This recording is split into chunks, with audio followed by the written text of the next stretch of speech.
No, we were just here. Yeah. So if you don't know what we're doing, we are going to be doing a 24-hour live stream on November 1st because we're crazy and stupid. And we are now planning out our novel that we're going to be writing for Nanowrimo. Yesterday we did part 1. Today we're doing the rest of it. And it's just wholesome and cute and wonderful. Mm-hmm. So if you don't know, I'm Bug. You're on my channel, TehBuggy. I do booktube videos and authortube videos and lots of cameos from my cats, who have finally stopped jumping all over my desk, but they'll probably be back soon. Would you like to introduce? You're on this side. Yourself. Yeah, hi, I'm Matilda, the nerdy book nerd. I make videos sometimes about writing and other things, mostly writing. And I hatch stupid, crazy, bad ideas, and then I drag people into them with me so that they have to join me. And I'm very excited to be here and planning out the rest, hopefully, of this story, Act 2 and 3. Should we go over what we have so far? I feel like we should, in case anyone is here who wasn't here yesterday or who just wants to, refresh their mind. Yeah, let's do it. Do you want to go through the first steps of the Save the Cat sheet, or just like explain the overall general software brace there? Words I've already got. I don't know. We could just sort of give the grand scheme of things that we have so far. Where we have our main character, the very lovable, the very wholesome Billy, who has devoted his entire life to becoming a magician and getting to join the SMC, which is the Secret Magician Club. We can name things up in this. And he's devoted his entire life to joining this club. They have never accepted him. He hasn't been good enough. He doesn't believe in himself. He has some confidence issues. And this is his final chance. This is his last try to try to get into this club. And that is to perform at a birthday party for a young girl named Iris, who actually requested musicians and not magicians at her birthday party. And Billy shows up, and he's expecting there to be an evaluator from the SMC there to evaluate what he's doing and give him points and scores and whatnot to see if he can get into the SMC this time. And there he meets Mark with a C, who is not an evaluator. Mark with a C is a criminal who is pretending to be a magician so that he can kidnap Iris, even though he's actually at the wrong address. He was supposed to be across town kidnapping a different kid. So across the town, we actually have Mark's accomplice and Billy's evaluator at a different birthday party. And Billy, being the wholesome person he is, wants to impress this evaluator, who just happens to be Mark, and prove that he can do things. So he helps. He accidentally helps Mark kidnap a child. And that's sort of what we have. And then we need to figure out how that all works out. I just gotta say, you explained that way better than I would have. Like, that was very, well explained, actually. It actually almost sounded like something you could pick up from a bookshelf and read, Exactly.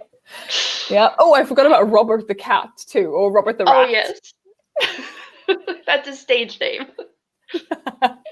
Yes. Yeah, can I just, before we get too far into it, I put that in the chat like 20 minutes ago. I had an idea for the SMC, actually. Okay. So I believe we call the SMC, like what the acronym stands for is Secret Magician Club or Magicians Club or Magic Club, something like that. We also talked about how Billy and Mark were going to talk in code. What if Mark also belongs to the SMC, but his SMC is super mean criminals? I love that. Because then they're like, oh yeah, the SMC, yes, the SMC. Perfect. I like okay. That's also just the perfect name for it. I mean, no one in this world is good at naming things. Clearly, we are not the problem in this. It's part of the world building. The world is bad at naming. It's not our fault. No, exactly. Okay, so the SMC is both the Secret Magician Club-ish and the Super Mean Criminals.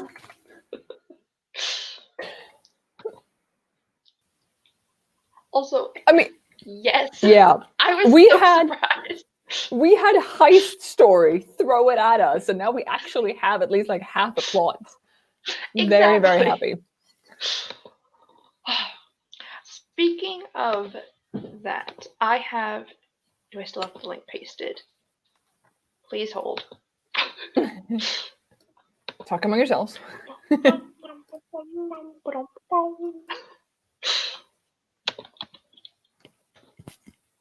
This is the link dance. There we go. This is the link dance. The link dance, link dance. So I have the view link to the Google Sheet that I'm using for this because I know that yesterday it was kind of hard to see it sometimes. So if anybody wants to open that and follow along there, if that's easier for anybody, then there is the link to do so. Oh, and Comet says hi. And bye. Yup. All right.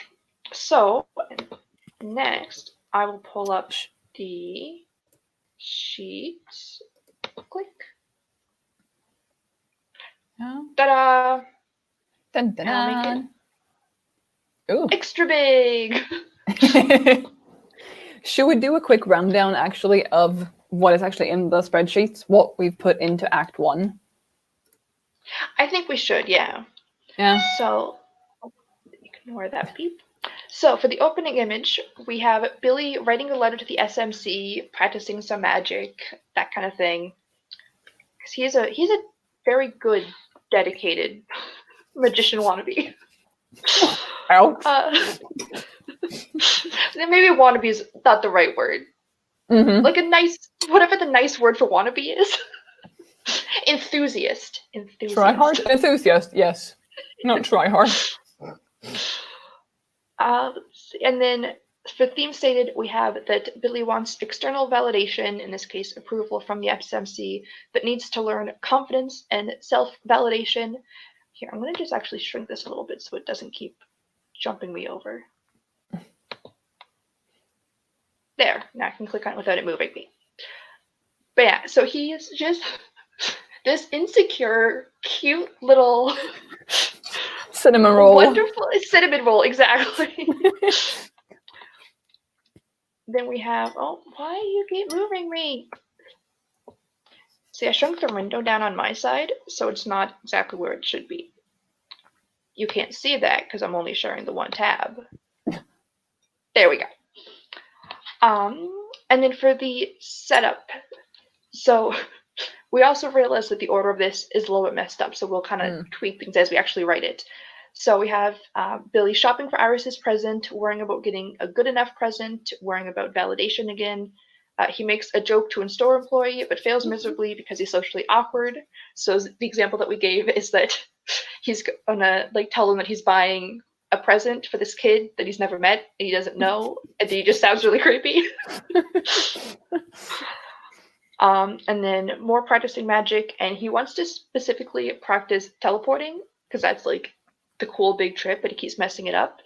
And he's reading the SMC guidebook and following like step by step how to do the magic, not realizing that magic is all about believing in yourself. For the catalyst, we have when he receives an email from the SMC telling him about the birthday gig and the evaluation, and then what's going to end up happening, not necessarily in this scene, but the real evaluator is going to use the GPS to get to the birthday party, and it does autocorrect and goes to the wrong place. And Billy, the smart, wise Billy, does go to the right address. And then for the debate, we have him debating which tricks to use of the evaluation. He kind of has played it safe until now because he doesn't believe in himself and he doesn't want to like try something big and mess it up. But now he's wondering if he should try the big trick or if he should just accept defeat because he knows that he's failed 4 times already. And his family has kind of gently tried to talk him out of trying because he keeps getting disappointed and hurt. And then he decides it's his last try, so go big or go home. And that is what we got so far. I'm actually very happy with all the progress we did yesterday. Me too. Definitely. Definitely. Excuse me. All right, so I guess do you want to just jump into the next beat? Yeah, sure. All right, so the break into 2. The moment the hero decides to accept the call to action, leave their comfort zone, and try something new, or venture into a new world or new way of thinking, it's a decisive action beat that separates the status quo world of Act 1 from the new upside-down world of Act 2. Okay. So I guess that'd probably be him actually going to the birthday party. Yeah. Yeah, I was thinking sort of, because he decides to accept the call to action. Again, I love that we're calling Billy a hero, but he decides to accept the call to action. And what if he like wakes up the morning of or close to, and he's like, today, like I'm turning over a new leaf. I'm going to, I'm going to say yes to things. I am going to give it my all. And that's sort of also what happens to him. Like, that's why he so willingly accepts later on, like goes along with everything that Mark says. Okay. I like that. Oh. Okay. So I'm just commenting that we can't see anyone. The worksheet is open. So we have that so that it's bigger, but I guess what we will do is we'll have it. Hello.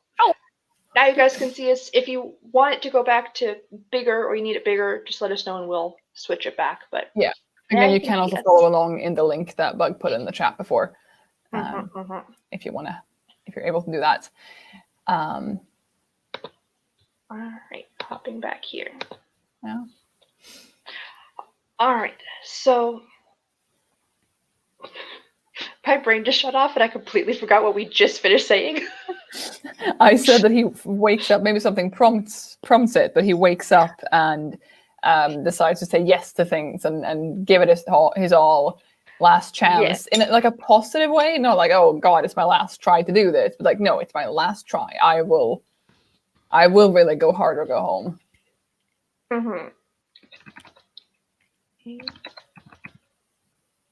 Or go big, not go home. Not home.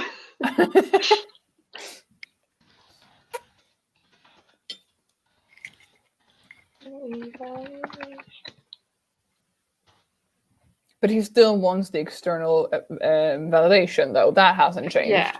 No.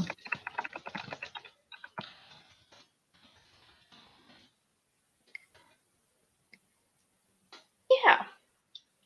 And then next one is the B story. So the introduction of a new character or characters who will ultimately serve to help the hero learn the theme. Also referred to as a helper character. This could be I don't even know which one he is. A love interest, a nemesis, a mentor, a family member, or a friend. Or a random criminal who's in the wrong place. No, but they were roommates, but... True. So, his real name is with a C, right? His K is a stage name? Yes, because he's so clever. Oh yeah, for anybody that doesn't know, we had their stage names yesterday. Here, I'll pull it up on my screen so I can see it. It was... Scroll. So, Billy's stage name is Francesco the Fantabulous. And Mark, spelled with a C, his stage name is Mark with a K, the Magical. And then the kid is Iris the Incredible. Her normal name is Iris. She doesn't actually get a full stage name, just gets to add the Incredible. And but then we have stage name, like the most realistic one, really. I mean, yes, totally. And then we have Robert the cat, or the rat, or the rascal, or whatever. I feel like Robert's just gonna keep getting different names, and they're just gonna keep like calling him different things. Okay. Sorry. Side note for that. Years ago, we're talking like, I don't know, a decade ago almost, I was in a theater production and we wrote a play, a really, really stupid play. It was great. The was performed. And it was a bit like Cluedo. It was a bit like, oh, who did the murder in this mansion sort of thing. Mm-hmm. And the family had two daughters, one who was the deceased and then one who was still alive. And the deceased one was clearly the most loved daughter. And she had like, I'm not kidding, she had 10 names, you know, Okay. 10 middle names as well. And the other daughter, her name is P-Y, which is not even a name in Sweden. My is, but not P. And whenever the dad, especially in the family, would talk about the surviving daughter, he kept messing up her name, despite it being 2 letters. And it was like, you so don't love your daughter, and it was great. But yes, Robert is loved, and his name will also change. We promise we love Robert the cat. No, slash rat slash rascal. So okay, so I guess Mark.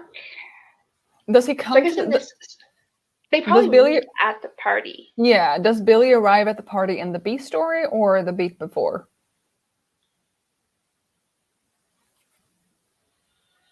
I guess it would probably be the fun and games beat, technically. I mean, the order kind of gets mushed together and switched apart and stuff. Yeah, this is what's so confusing to me about Save the Cat, because the B story is at 22%, but fun and games is at 20 to 50, and I'm like, no, but then they're in the wrong order, though, right?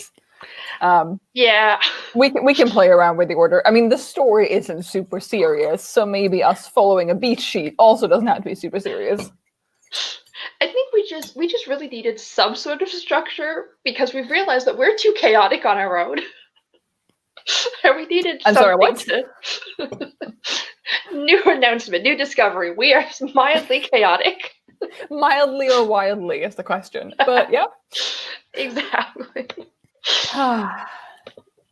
So I guess the question, should Mark be at the party first or should Billy be there first? I mean, I feel like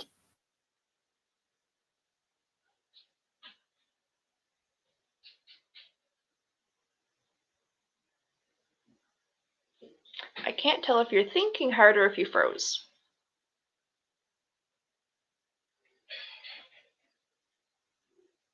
I think you froze, or I froze. Oh, I think you just. Oh no. Am I back? Oh, you're back. Yes. I'm back. Okay. I wasn't sure if you were just like thinking really hard because you're like, I think, and then you froze. So like, okay, yep. What do you think? Uh-oh.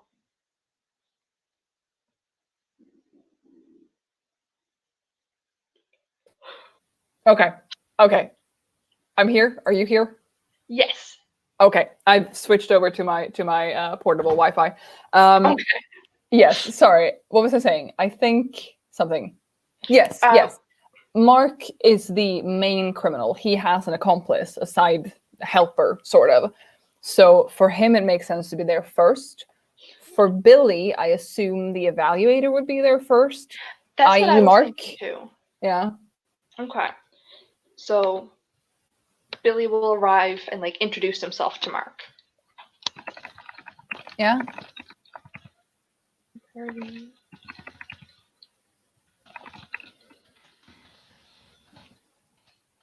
That's not how you spell intro. Close enough.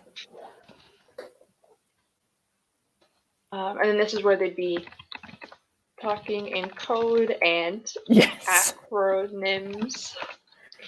Beautiful. No clue. They're not who they are. Yeah.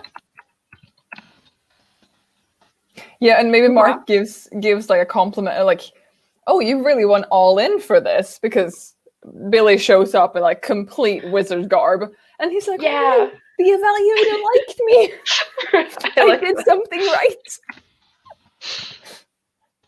Comments, compliments.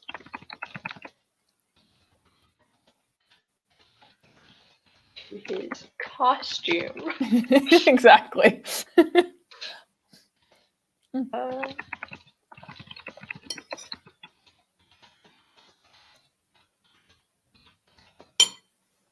I spelled evaluated right this time. Spelled it wrong 50 times yesterday.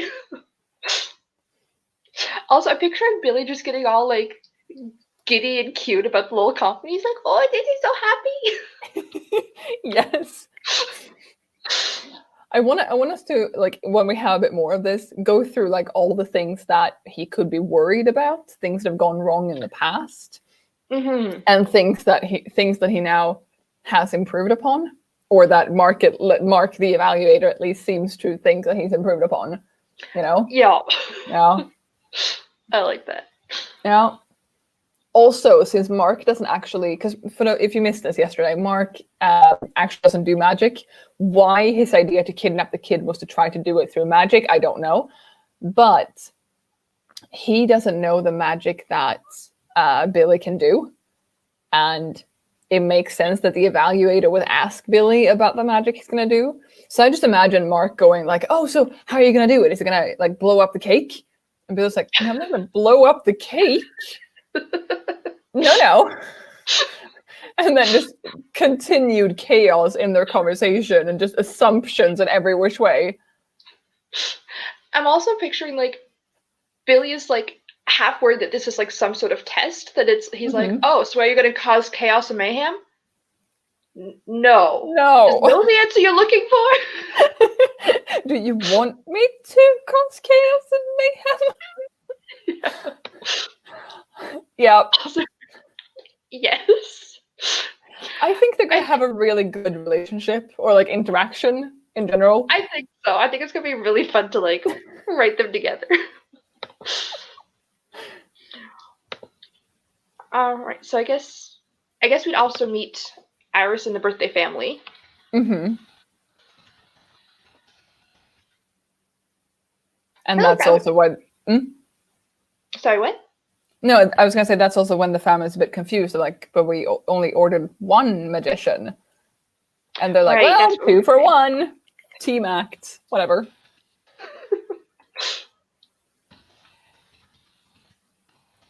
I just read Violet's comment, and I mean, we did call it the Vanishing Kid Act. I'm assuming what you're going for here is a bit more sexual.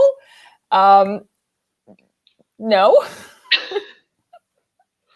That's for when they're roommates. Roommates.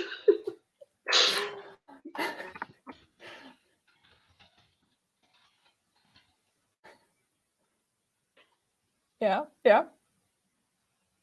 I'm also just picturing the family just being so like oblivious to everything. Oh yeah. Oh, and then we'd also, can I comment? Are you helping? Thank you. I guess we'd also be talking then about how Iris wanted a musician instead of a magician, and is now dealing with that whole thing. Yeah.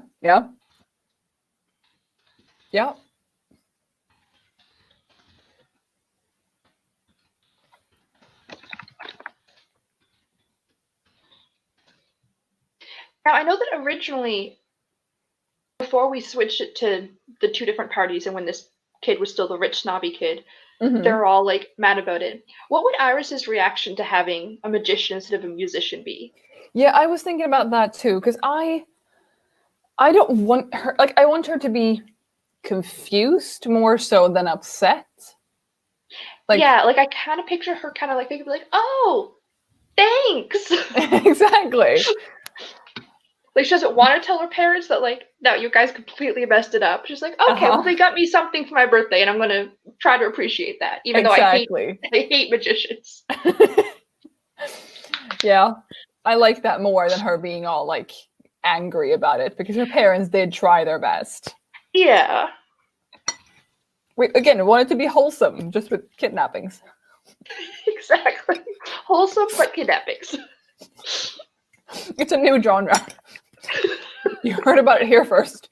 It's going to be all the rage in Hollywood in a few years, don't worry.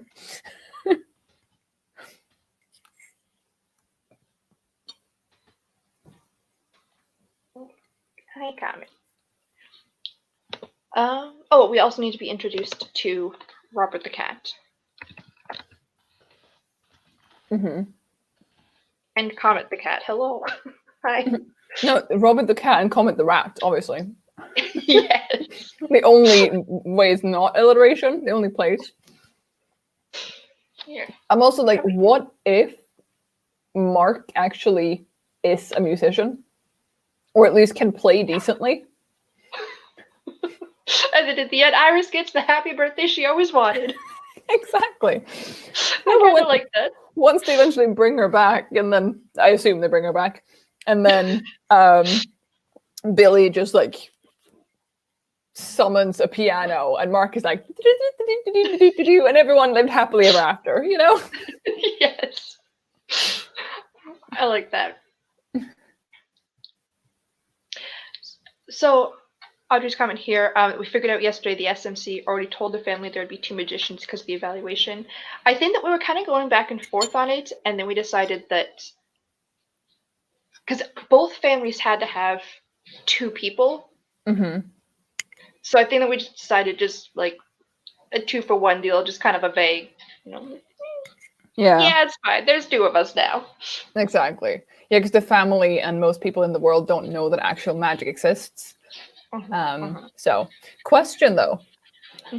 What does Mark know about magic and or learn? Because if he actually sees Billy doing actual magic, there was too many actually in that sentence, he needs to figure out something, you know, and especially if, you know, oh, I actually made this kid disappear, or figured, like, I transported something, or I summoned something, or whatever.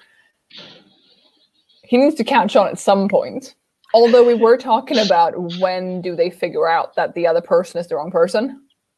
Yeah. I don't know. I feel like I kind of picture him as like he doesn't know anything about magic or anything like that.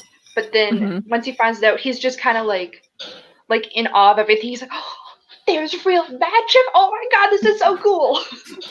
Yeah. Because I feel like for him and Billy to become friends, like they both kind of have to be like dorks. Oh yes. Mark So just pretends to be tough. Yeah. I think Mark has a bit more confidence than Billy does. Yeah. But I mean, he's a criminal after all. You have to have a little bit of confidence to be a good criminal. Okay, I didn't know that. Well, yeah. The insecure ones, they never make it. Maybe that's what he tells him, though. Maybe that's what he says to Billy. The insecure ones never make it. I love that. You should write that in your doc. I am. Good. Mark to Billy. The insecure ones never make it, or some variation of that. Is talking about criminals, but Billy takes it to heart. Yep.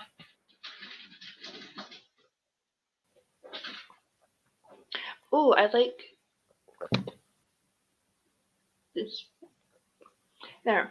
So Billy can notice that Iris isn't all that excited, and then gets his feelings hurt. Oh, no. And then he's tried like extra hard, and he just keeps getting more over the top of trying to make everybody love him. Which also then, because, okay, we wanted him to actually teleport her away, that being the big trick, which is also what Mark wants. Her not actually being all that into the magic act is what actually spurs him to be able to kidnap her. Yeah, I like that. Billy becomes aware that Iris isn't all that into magic. This spurs him on even further, and is actually what makes him succeed in kidnapping her. Yep. I like it.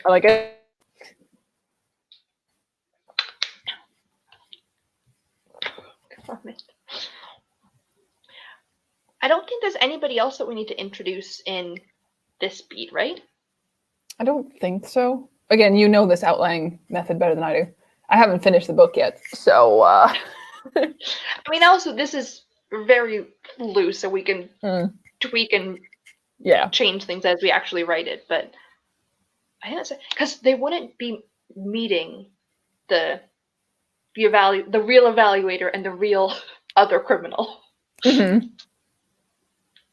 Like they'd probably mention them or like refer to them at some point throughout, but I don't think that they'd actually like meet them because they'd have no way or reason to. I mean, question, just to complicate things. Okay, so Mark and his accomplice were sent to a party to kidnap the kid and then presumably bring that kid to this place, this specific place, which is where Billy manages to teleport Iris. Okay. And then he and Mark have to go retrieve her from that place, I'm assuming. Across town, we have the accomplice who still is trying to kidnap the kid because that's what he was sent to the party to do. And the evaluator who's not helping, but just very confused about what the heck is going on. What if they all meet? What if the accomplice actually managed to do the thing that Mark was supposed to do? And he's just the accomplice. He's just like, he's not as good at being a criminal or whatever as Mark is, but he single-handedly manages to kidnap this kid despite the evaluators. While also getting evaluated on his progress. And so they also bring their kid, the actual kid that we're supposed to kidnap, to the same place. So now we have Mark, Billy, accomplice, evaluator, Iris, and the other kid. I think that, because that's also how they could figure out that they're not who they think they are and everything. Yeah. They both have the plan of like, okay, kidnap the kid and bring them to the secret warehouse. And then everybody shows up to the secret warehouse.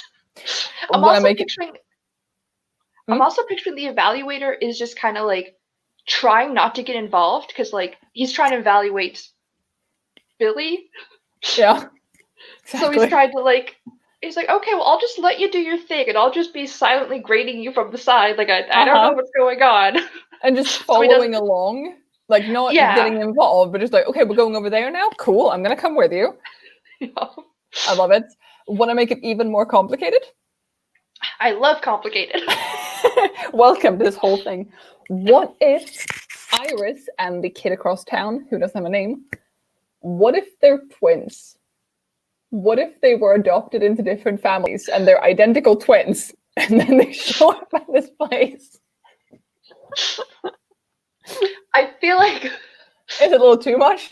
I feel like it's a little bit too much. Okay, I think we're Bug being the voice of reason. Yeah, cool. Yep. Want the record to show. Yeah, I mean, that whole thing is if we want them to meet the evaluator and the accomplice. Because yesterday we talked about that happening sort of as an epilogue or something. So that depends. I think it's probably the easiest and most logical way for them to figure out that they're not who they think they are. But even if they do, they still have to work together, and we still have to have them remain together, because how else would they become roommates? Exactly. Okay. Good things to think about. And then Violet's saying that we should flesh out the other guys. I agree, but I just want to think about Billy.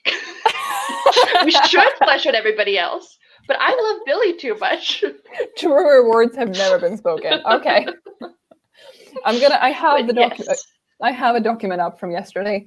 I'm gonna make a few notes just like as we go along. I'm gonna have evaluator, I'm gonna have accomplice, and I'm gonna have the other kid. At the very least, they should get names at some point, but I'm gonna have them on there so we can add things to them. We know the evaluator is bad with technology. Yes. We know that much. And the accomplice has always sort of lived in the shadow of, well, he kind of lived in the shadow of Mark, because then he'll understand that the evaluator is the wrong person, but he's a lesser criminal. He's not as criminal as the other ones. Yeah. Not as good at crime is what I'm putting here. Yep. Yup. Beautiful. And yes, Violet's saying that they shouldn't meet until Act 3. Yeah, that makes the most sense, because that would be, yeah. Yeah. I agree. All right, so the fun and games beat, because we haven't had any fun yet. Oh, no, it's the most boring story I've ever heard. Okay, so in this beat, I'm gonna scroll back in my document, but this is when he has to do the magic. He has to try to get the gift back. Mm-hmm.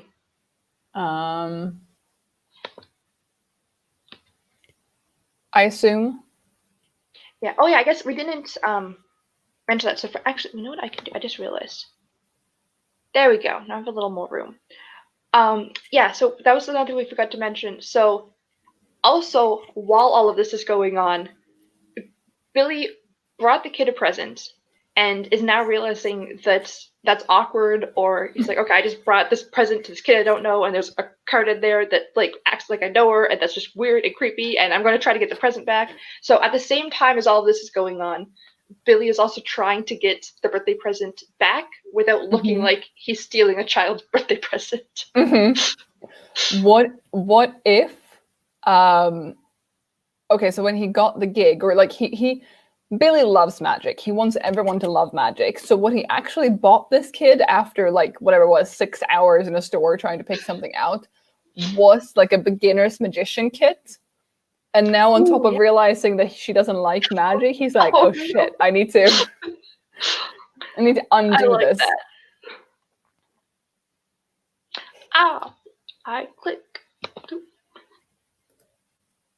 Hello and goodbye. And thank you for stopping by. Thanks for popping in.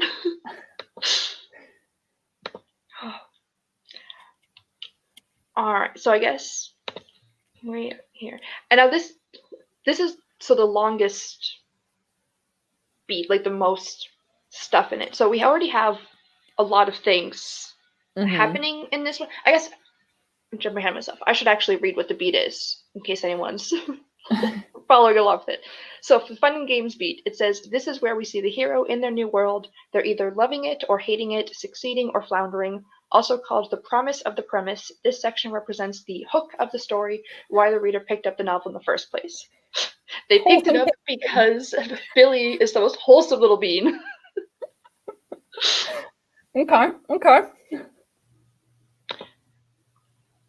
So yeah, so I feel like we have a lot of things in this, but we can always add like more things and mess and fun. So if anyone in the comments wants to throw out any extra ideas or really any extras, anything, feel free while we're filling it out. Yeah. Should I run through what we have in the document from yesterday, and then you can just put in what we feel like should go here? Yeah, that makes sense. Okay. We have the gift retrieving. We have Robert interrupting the magicians. We have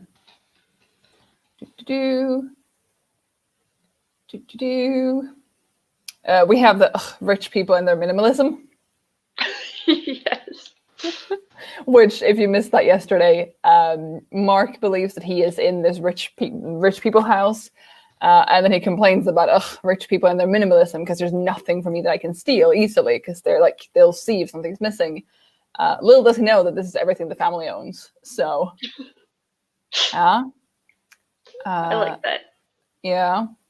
And then we have the two magicians talking about the different things they're there to do when they're talking over each other, not realizing they're not talking about the same thing.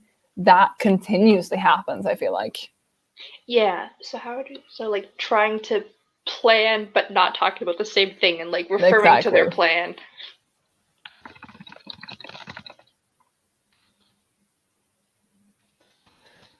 I also, Ayana left 2 comments. Fun and games, trying to steal and kidnap, and playing with magic and Billy trying to impress Mark. Is playing with magic the title for this thing? Ooh, I like that. I like that. Yeah, we'll keep that in our minds. Oh yes, right. And Mark believes the parents are going through a divorce.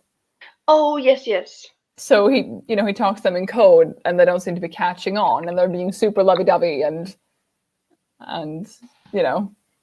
talking about the same thing, not talking the same thing. I'm just making this really like messy point form, and then I'll make it better later. Totally fine.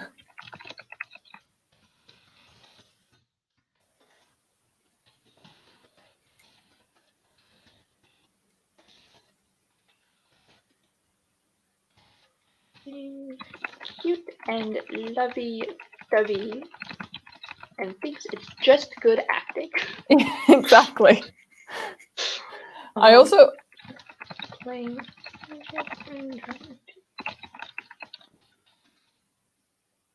Yeah, and they should also have this is where the stage names should be coming out. Yes. Iris should be involved in this somehow. I mean, Billy already has his stage name, ready to go, and Mark is just panicking a bit. Mark the Magician? I was like, but Mark with a K. Exactly. Yeah. That makes a difference. I also left a comment for us in this document that I know we were talking about, but I think it was just purely a joke. Mm-hmm. I have, are the magicians illiterate? Oh, yeah. Because I guess not. No, I think they're just dumb. They just make a lot of dumb mistakes. Yeah. I also feel like the SMC guide should be mentioned here, and Mark is all confused because like, why is there a guidebook? We don't need a guidebook. And Bill's like, no, but it has all the things in it. Really? Yeah, all the things. I love that. Oh yeah, I forgot to add speaking in code. And then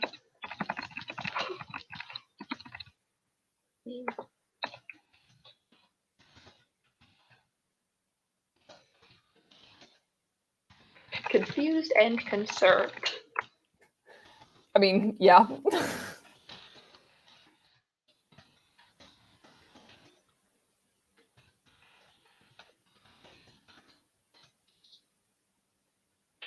Okay. Yeah.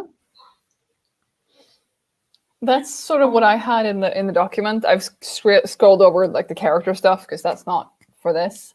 But we do have some comments though.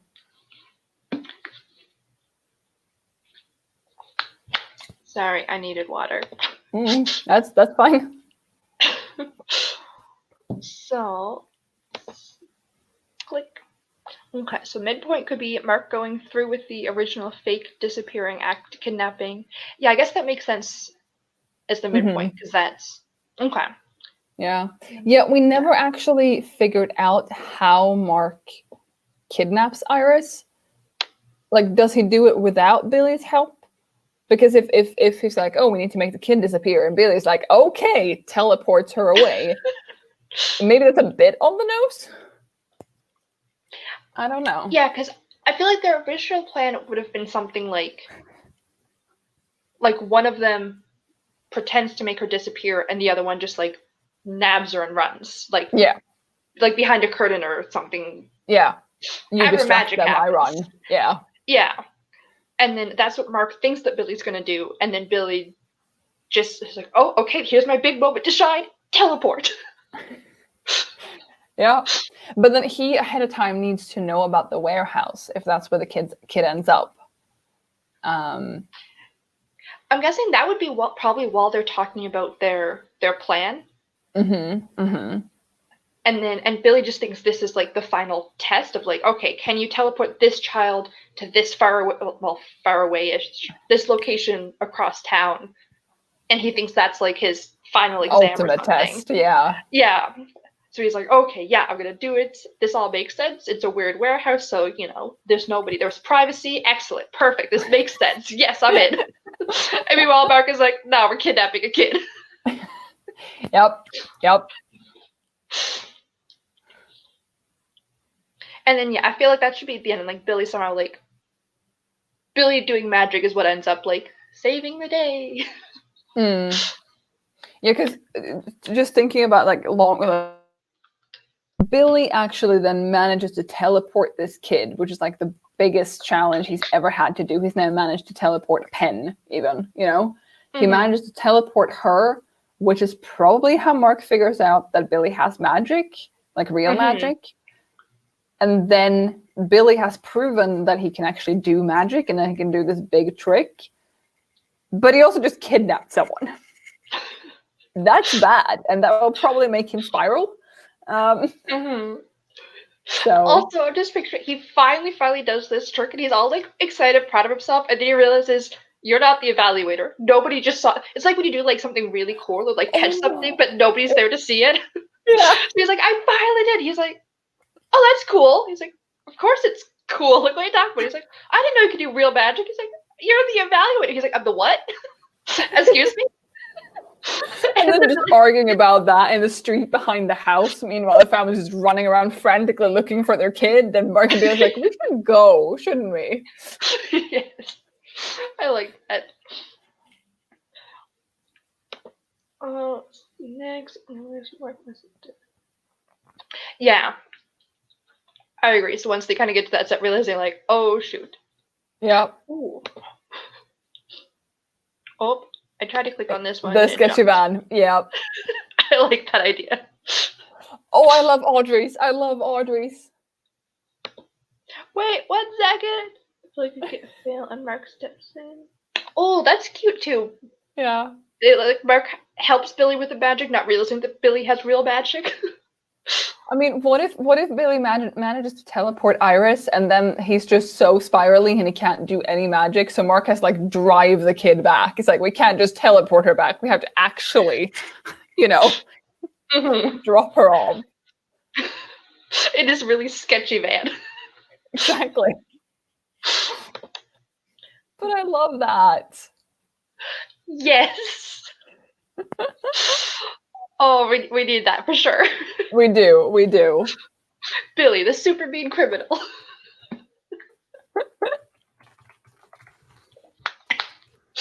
Or they can, then like together they make it, I don't know, somehow turn into something nice. I'm trying to think of another acronym. Yeah. We'll super. No, we already have super. We can't do super again.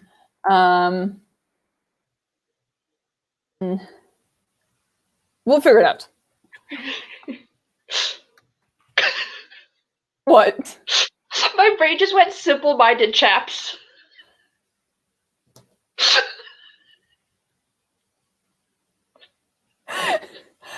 Maybe. My brain at least figured out the C could be cuties. So. Oh, okay. That's good too. Yeah. And yeah, that makes sense, Violet. I mean, managing to suddenly teleport her across town is maybe a bit much.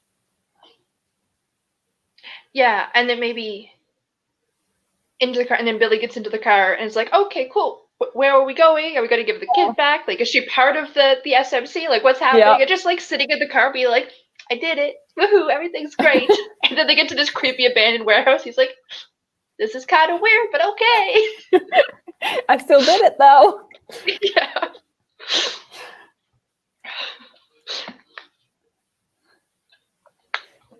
I like that. I like that a lot.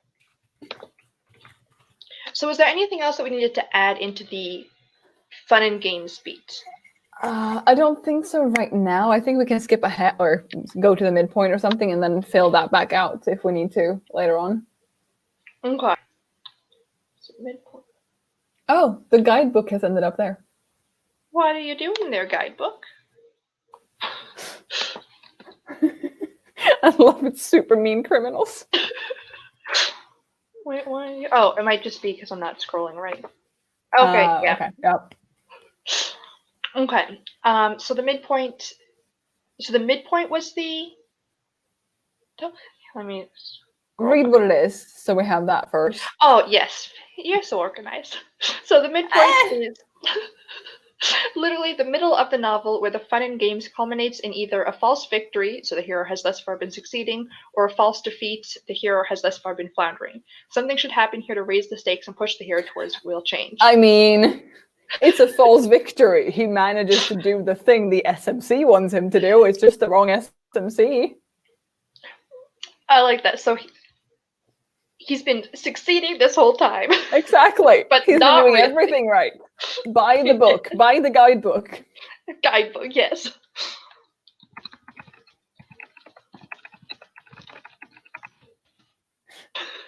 Exhausting. I love Billy so much. I feel so bad for him. Right? He didn't sign up for this.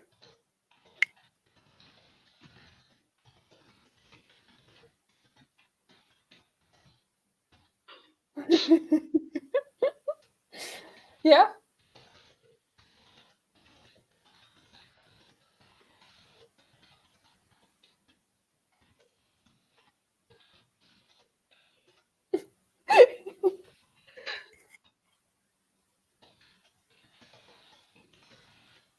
Yep. It's beautiful. And then he realizes he actually kidnapped a child. I can just really picture him in the car, just big smile, just so happy, and then just dun dun dun, it dawns on him. They're like, oh, I did a bad thing. Just did a bad thing. Don't regret this thing at all. Like the moon is literally overcast with clouds, or the sun is overcast with clouds. And he's like, oh shit. Yes. So how far does the midpoint go though? How many? It was at 50%.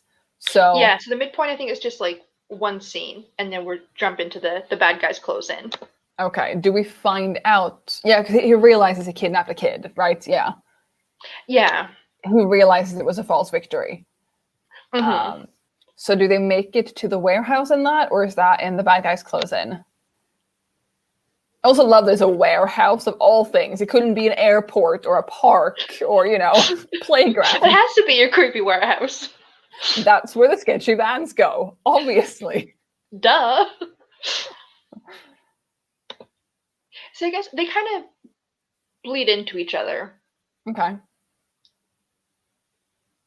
But I think it makes, because he's going to kind of like realize as they're driving there, like, oh shit, oh shit, oh shit, oh shit. And then just spirals. Yep.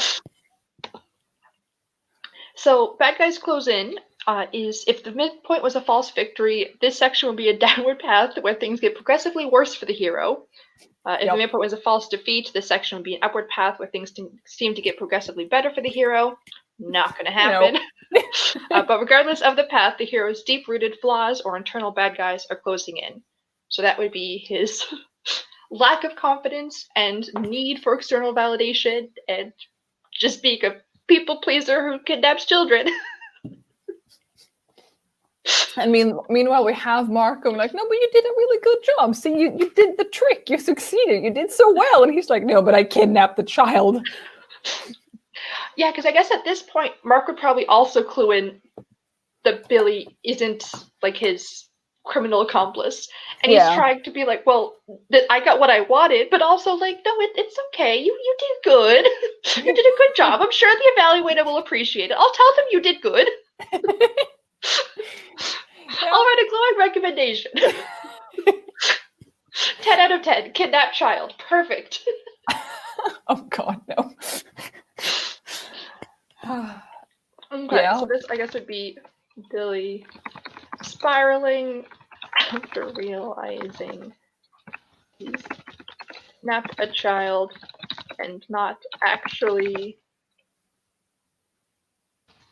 proven impressed. him. Yeah. That's the word.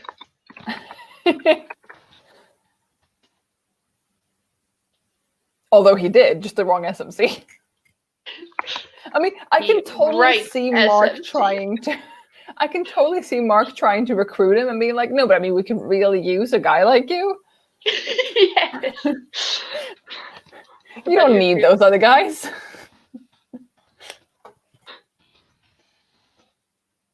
Called the bad SMC, so we know which one's which. Of course.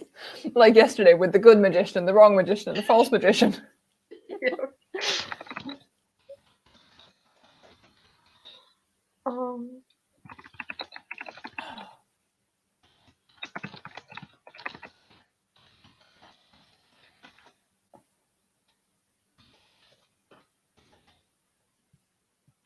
even no one important. Important's not the right word. Who counts? This is not the right word. No one from the SMC. No one who matters is not true either, but unless we have him go. Well, no one who matters saw this, and Mark is all offended because he matters. Oh.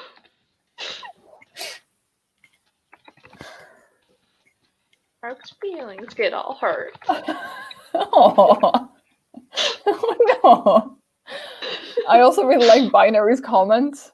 The potential of both of them having their respective guides memorized, and they reference page numbers.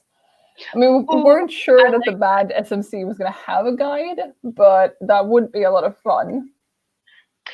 Yeah, because in theory, a criminal organization should probably not have a guidebook. That's probably incriminating. But probably. These are also really the super dumb bad criminals, super mean criminals. Yeah, I mean, their club name is the Super Mean Criminals. Like, I feel like that sums them up. Exactly. Yeah. I feel like there's a lot of potential for other, like, funny things if the bad SMC also has a guidebook. Mm-hmm. Yeah. I don't know. What do you think?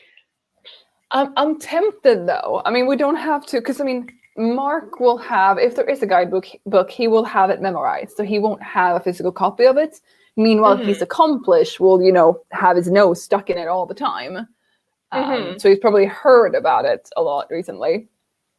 And, Billy, who maybe should know his guide by heart if he wants to have any shot at getting into the SMC, hasn't memorized it yet.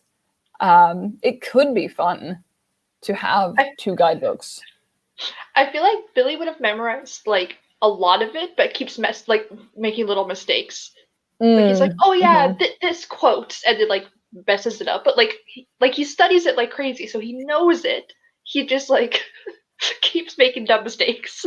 And he makes the mistakes because of his anxiousness. Like he actually would know it, but he just gets so worked up about trying to prove himself.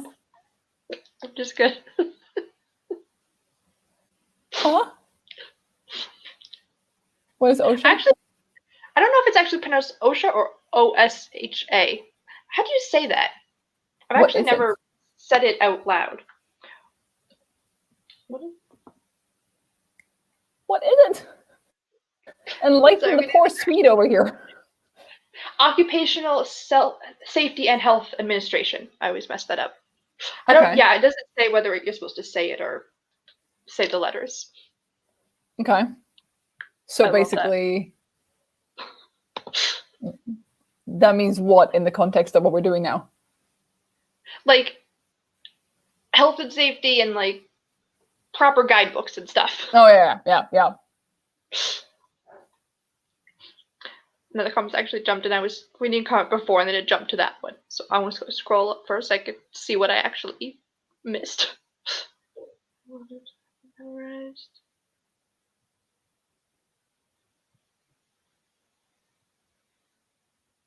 Oh yeah, so that's a good point. Okay. So would the evaluator not realize that the accomplice isn't Billy? Yeah, that's what I'm wondering about too, because I'm thinking they just sent out a new evaluator, or the normal one was sick or something. So the evaluator doesn't know that the accomplice is the wrong person, and Billy just assumes that Mark is a different evaluator. Because otherwise, I think the mistaken identity would be more difficult to play off if they've met before. I guess it also depends on how big the magician's SMC is. Like if it's a really big organization and they have like 50 evaluators and like all these people applying all the time, like they probably like see Billy's emails and get his little essays, but probably only 4 of them have actually met him. Exactly.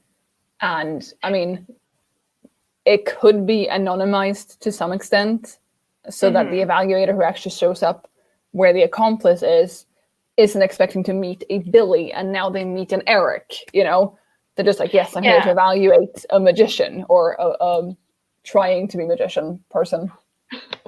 Yeah, I think that makes sense. Yeah. Okay. Let's see.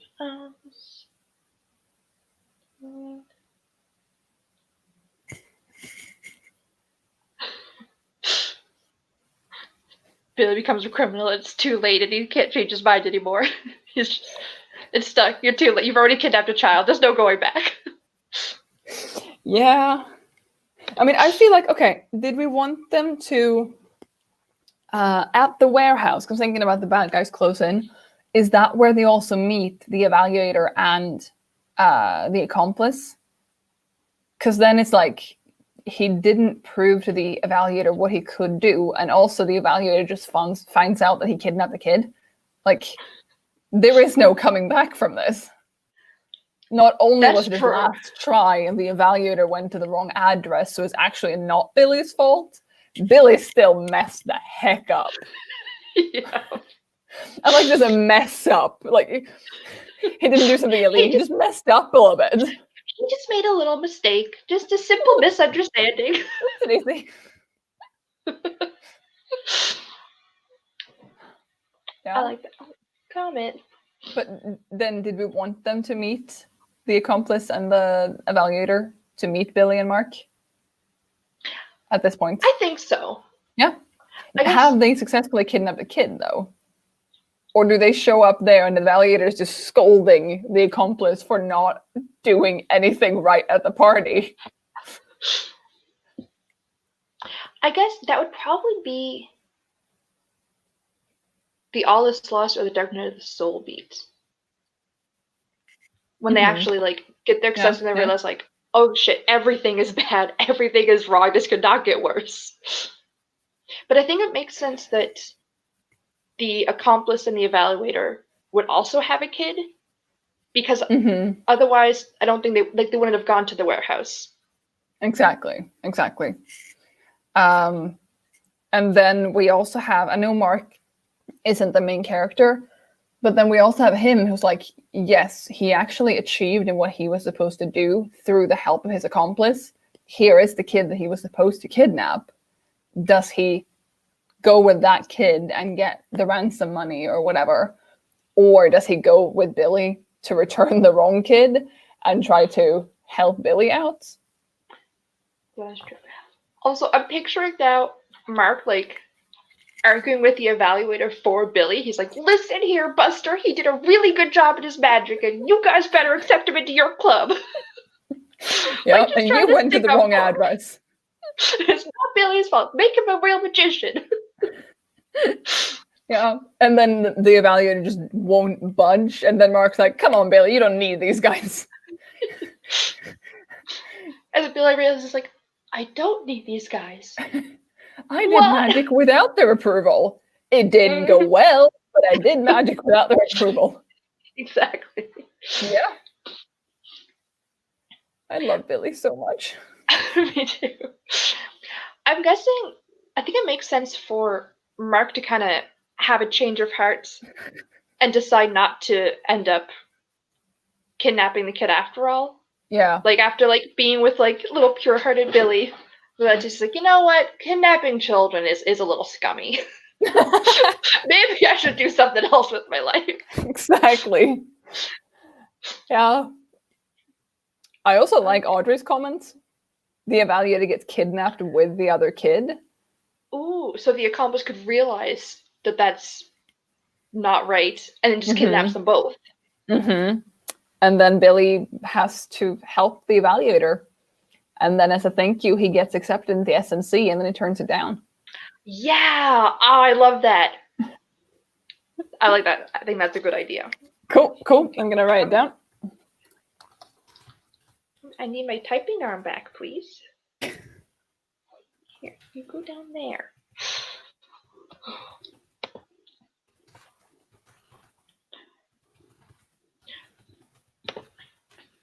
So, what else do we need to add in the bad guys close in?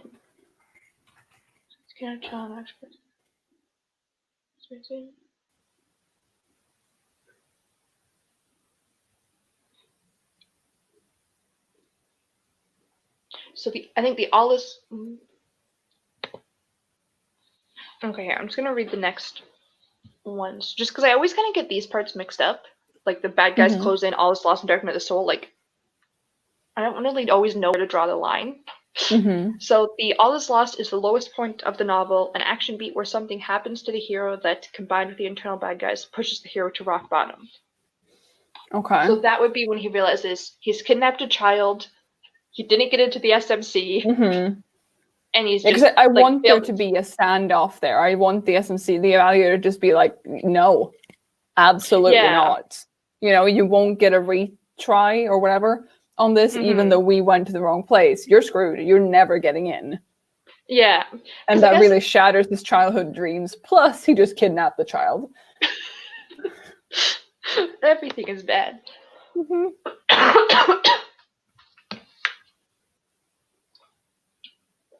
I also liked... I inhaled wrong. That's fine. I mean, don't do it again, but it was...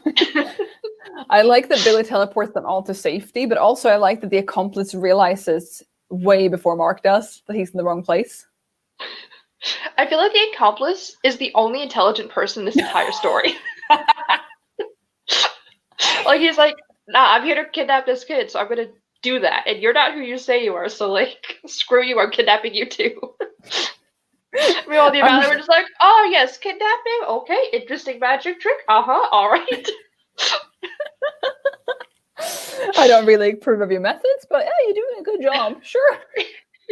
He's like, I haven't seen the actual magic. That was a card trick. Kind of lame, but whatever. How many scarves can you fit up your sleeve? I don't know, but it seems to be a few more. Oh, I love that. Okay, so the all is lost is when... Oh, there we go. Too much.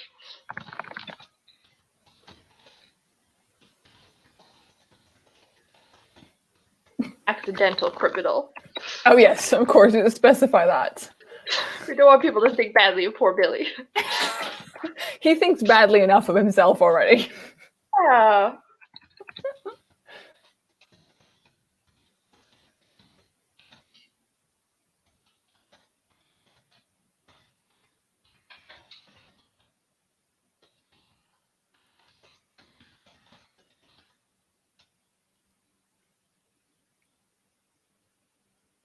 Yeah. Yeah. Okay.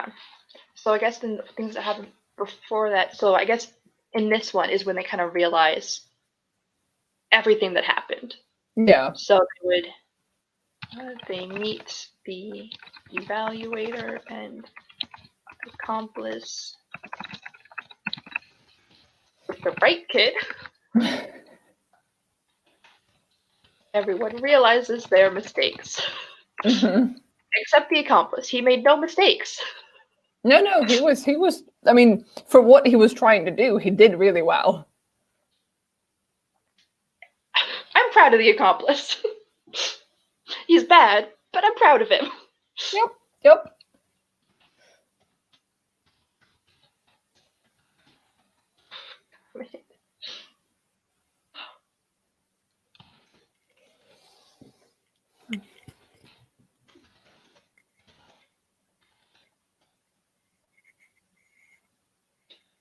The accomplice realized the evaluator was not Mark. Oh, was not from the criminal SMC. Yeah.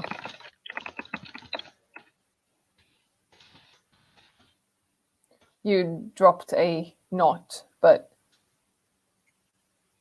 Was not from... I mean... Maybe there's an overlap, who knows? And the rich kid.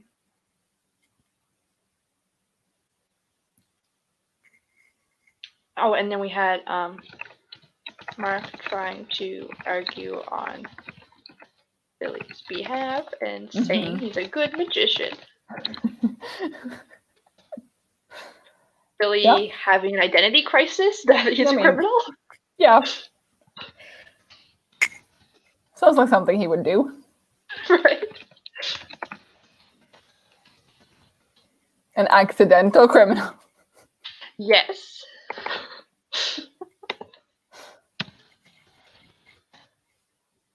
Perfect. And yeah, we All have right. some good comments coming in. Binary suggested that it would be good to establish the actual benefits of being part of the SMC, or at least what Billy thinks the benefits are. Because now she's like, Yes. I want to be in your club, not why. Okay, so I guess that would be up here somewhere. So I would that have be in a the setup? suggestion that it's Ooh, really what is it? bad. I'm excited. What is it? Okay, so we haven't really world built this, but basically it's our world, but some people have magic, and I assume they are born with magic somehow genetically. For some reason, some people get magic.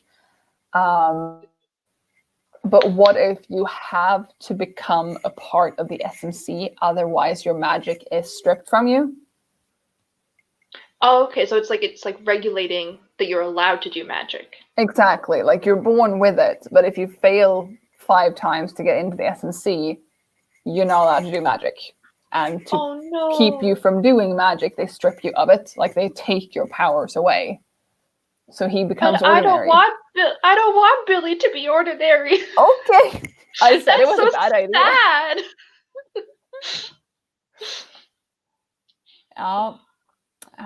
But I agree, we need to figure out why he wants to be part of the SMC, and it can't just be, childhood dream. It needs to have something more in it. Yeah, so I guess I'll put it in here for now, and then we'll move it if it Audrey suggested fits. it could be in his essay in the beginning. I just saw that one pop up. That's a very good point. Billy writing a letter to the SMC. Also,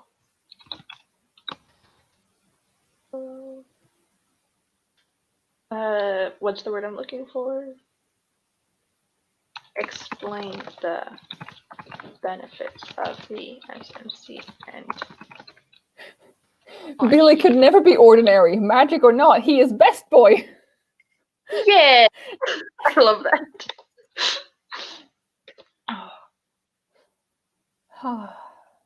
Yeah. And why would he want it so bad, though? Like, does he have family in the SMC? Did someone bully him about his magic when he was a kid and say he would never make it? Is there like worldly stakes? If you don't get in, you die. Oh no. I like this. He just wants it for the validation. So he loves magic and he's obsessed with magic, and he wants to like be in the like magician's club so he can like feel like, you know, he really is good at magic, because he needs that external validation so badly. I mean, yeah. And it would make him sound special. Yeah. Like maybe he gets like cool like a membership card and like gets to go to like secret meetings and like conventions. Like the magician convention. Also, what if they've never taken him seriously because while trying to get into the SMC, he's been doing fake magic? Like, that's not cool. Ooh. Yeah, and they think that's he's not like cool at all. Yeah, like tainting the image of magic and exactly. spitting out all they hold sacred. Exactly. He's doing card tricks and shit. Yeah. I like that. So yeah, I think that makes sense. So it's not like real stakes, but it's big stakes to Billy. Mm-hmm. Mm-hmm. Oh, and then yeah, who shares much because his friends and family just kind of tolerate it. That's so sad. Gives Ruckus for the biggest parties access to brainstorming for tricks. Yeah, I'm kind of thinking of like that type of thing too. I mean, he wants to graduate from kid birthday parties. He at least want to do like bachelorette parties, you know? Right? And then retirement parties, and then cruise ships, and then... I would say that retirement parties are below bachelorette parties. I feel like you go birthday, retirement, bachelorette. Okay. Because there's a lot of cool magic you do in a bachelorette party. None of it's appropriate. but retirement party is like, oh man, your teeth disappeared. Eat this cake. Just kidding. Okay, yeah. Yeah, I agree with that. And I think that the community aspect is definitely part of it. Yeah, for sure. Okay. That makes sense. So, I'll put mostly for community validation. I guess he wants it. So he wants it. Mostly community validation. Access to Conventions. Secret meetings. Ooh, Billy wants to have access to the whole library of the SMC, not just the basic guidebook.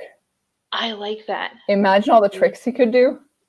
Yeah, the SMC, or I guess access to the SMC secret library. Is that the Library of Alexandria? It never actually burned down. It's just full of magicians and stuff, so they're keeping it hidden. It was a magic fire, like one of those, like, it's fire but doesn't burn you. They did that and then just like hid everything. Yeah. I like it. Okay. Yeah. Now we have that. Let's hop back. My ear is itchy. Okay. I'm surviving. Good.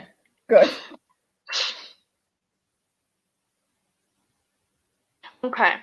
So then the Dark Night of the Soul is a reaction beat where the hero takes time to process everything that's happened thus far. The hero should be worse off than at the start of the novel. Clearly. For example, being a kidnapper now. The darkest hour just before the dawn is the moment right before the hero figures out the solution to their problem and learns the theme or life lesson. So I guess this would be kind of when he's realized that like everything that went wrong is because he's trying so hard to make other people happy and to do what he's supposed to and all of that.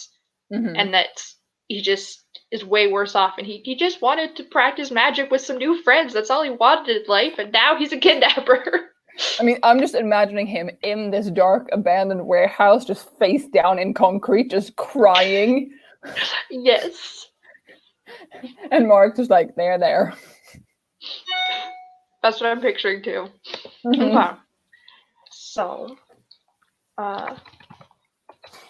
Billy is realizing that everything that's gone wrong is because he was trying so hard to make other people happy and do what he's told and impress people. Yeah. And now he's a criminal with a kidnapped child and no SMC membership. Yeah. Does he call the cops on himself? Like, forget trying to return the kid. He's like, Mark, you do this. I'm gonna turn myself in. I feel like he would try that, and then probably Mark, because he's a professional kidnapper. He knows this. He's like, no, I'm taking your cell phone away. You can't do that. He's like, I gotta call 911. We kidnapped a kid. He's like, no. We're gonna get arrested. We don't want that. Did we actually make it so that the accomplice kidnapped the evaluator? Because that's a whole other subplot then that we need to figure out as well. Because what we have here is that he won't budge to allow Billy in. Yeah, because the accomplice realized the evaluator is not from criminal SMC and kidnaps the evaluator and the rich, not Rick kid, the rich kid. Yeah. But then I guess this is also when Billy breaks down and tries to call the police on himself, but Mark stops him. Yeah. My question then, though, in All Is Lost, which is after that, the evaluator won't budge. The evaluator is kidnapped. Unless, of course, the accomplice kidnapped the kid and the evaluator and put them in the warehouse, so all 6 of them are there now. That's what I was assuming. Yeah. Yeah. Okay. Yeah. And now the accomplice is like, yeah, okay, I don't really need you anymore. Like, I found Mark, everything's good. We have this kid, we have a bonus kid, fine. And then he's just kind of like, and then they're just like arguing, and he's like, okay, whatever, like no one's leaving this warehouse. And we have Mark and the accomplice off in a corner arguing about like, no, but you went to the wrong place, you kidnapped the wrong kid, you were the bad guy, no, you're the bad guy. Meanwhile, we just have Billy pleading on the floor in front of the evaluator, just like, please let me join your club. And I'm just picturing the evaluator just be like, no. Like, just not even like humoring him. Like, no, no club. Yes. Okay. So that be in, I guess that would be in this one. Yeah. Mark and accomplice arguing about who messed up and who's a bad guy. Billy and evaluator with Billy begging and the evaluate. That's not how you spell evaluate. Hey, it was close. One of the better spellings you've done. True. Confusing. What are the kids doing? I feel like the kids are just like playing or something. Like they're like playing patty cake or something. They're like, okay. I don't know what's going on. They break out when no one is looking. The kids just leave. And then we now have kidnapped kids that are just lost. Something could happen to them. Someone could kidnap them. We need to save them. That's true. Val has a good point. Now that they're like part of the story, we should give the evaluator and the accomplice names now. Oh, okay. Because now we're talking about them enough that it's like, okay, no, now we need names. I mean, we have names from. I'm gonna read some names that you guys brainstormed yesterday that we haven't used. Leftover names. We have Vincent, Colette, Katerina, Sheila, Damien, Lucas, Rolf, and Mimi. And then I guess if we cut the, the magician names, we also have Albert, Harold, Frida, and Caleb. If any of those seem good. I like Rolf for the evaluator. Yep. Like kind of like, cause he's like, I don't know, he's like older and like kind of gruff and like, I don't know, that's how I'm picturing him. Yeah, I like it. I'm also thinking the evaluator and the accomplice probably don't have ridiculous magician names, because I feel like that's a Billy thing that Mark kind of got thrown into. Yeah. And then they're like, oh, what are your names? And it's like, Rolf. Yeah, exactly. Because they're just here like purely for a cover. Like they're not really invested in anything. And the only reason why Mark is because Billy was like, I am Francesco the Fantabulous. And Mark's like, oh shit. I didn't think of this. Magical question mark. No. Mark the Magical is the name that he has. Should he be Mark the Magician? Is that better? And by better I mean worse. Maybe he mixes it up too. He's like, I'm Mark the Magical. Didn't you say magician? Yes, I'm Mark the Magician. I like that. He keeps getting his own name wrong. His own name. Magician. I saw Katerina suggested for the evaluator as well. Now, the only thing is that if one of them was the wrong gender, it would be a dead giveaway that they're the wrong person. Yeah, potentially. Unless, I mean, so Billy doesn't know the evaluator and Mark doesn't know the accomplice. They were both just told there was going to be a different person there. And same from the other end. So that could work as well. Okay. Then yeah. Roll for Katerina, though.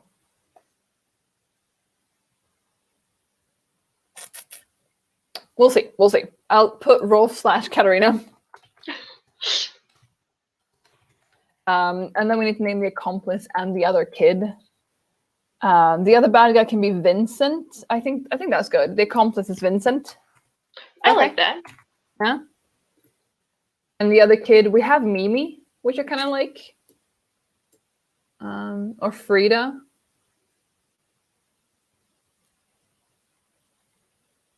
Lucas, Damien. I feel like, I guess this one, it makes sense that it's the same gender as the original kid. Yeah, true. But I feel like she would have like a really Francesca. like something like a rich kid name. Okay, what is a rich kid name? And like something really like pompous and like, I don't know, what's a like really arrogant name that like a rich Pompous person would name girls' their kid? names. The most pretentious baby names. I like Pretentious, this. that's the word I'm looking for. Let's see. Do-do-do. She could even have like Atticus. 3 names. Like she could be like, my name is something something something the second. Exactly, and if you only call her by one of them, or if you nickname one of them, that's just unacceptable.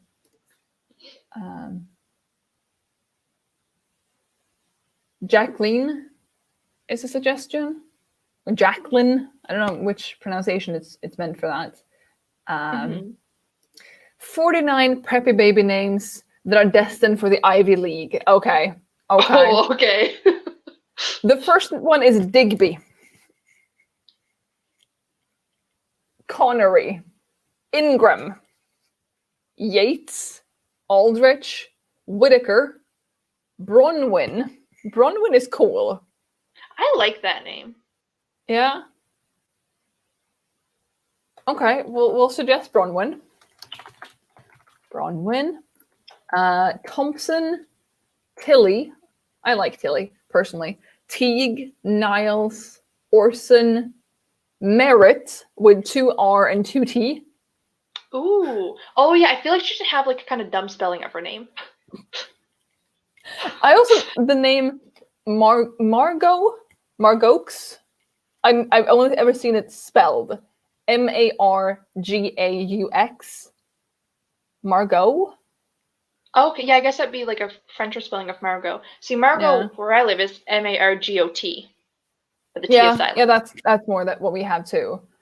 I mean, I'm gonna put Merritt down too, with the weird spelling of double letters that I don't really think make sense. But Bradford. Palmer Darcy is one of those names, isn't it? Oh no! I stopped sharing my screen. It's fine. It's fine. Well, we're not using that in the stream anyway, so I'm just gonna keep that here.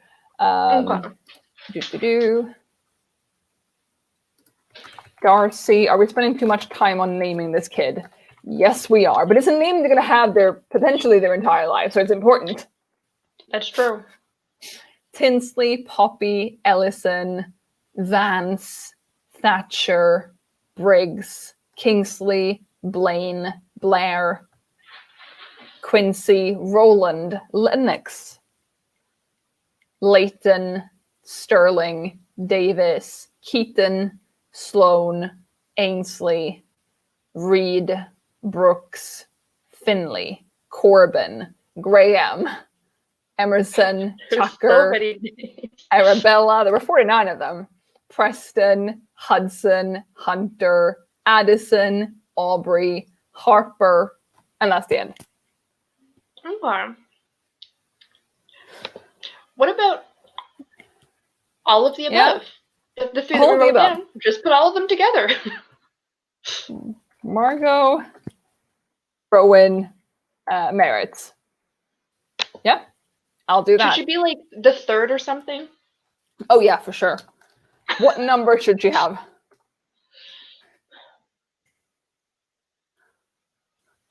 My favorite number is 4. Okay, yeah, the 4th. Yeah, perfect. Okay. So lots of things happening in Bad Guys Close In. That's where we were, right? Okay. So I guess what are the final decisions on the evaluator and accomplices? So accomplice is Vincent? Yeah. I put an him as evaluator Vincent. Is either Rolf or Katarina. Almost the same name. Close. Okay, okay. This Cap is Rolf, Okay. and you're gonna pick a hand. Okay. This one or that one? The one with the rings or the one without? Rings. Nothing. So Katarina. Katarina it is. Yep. So,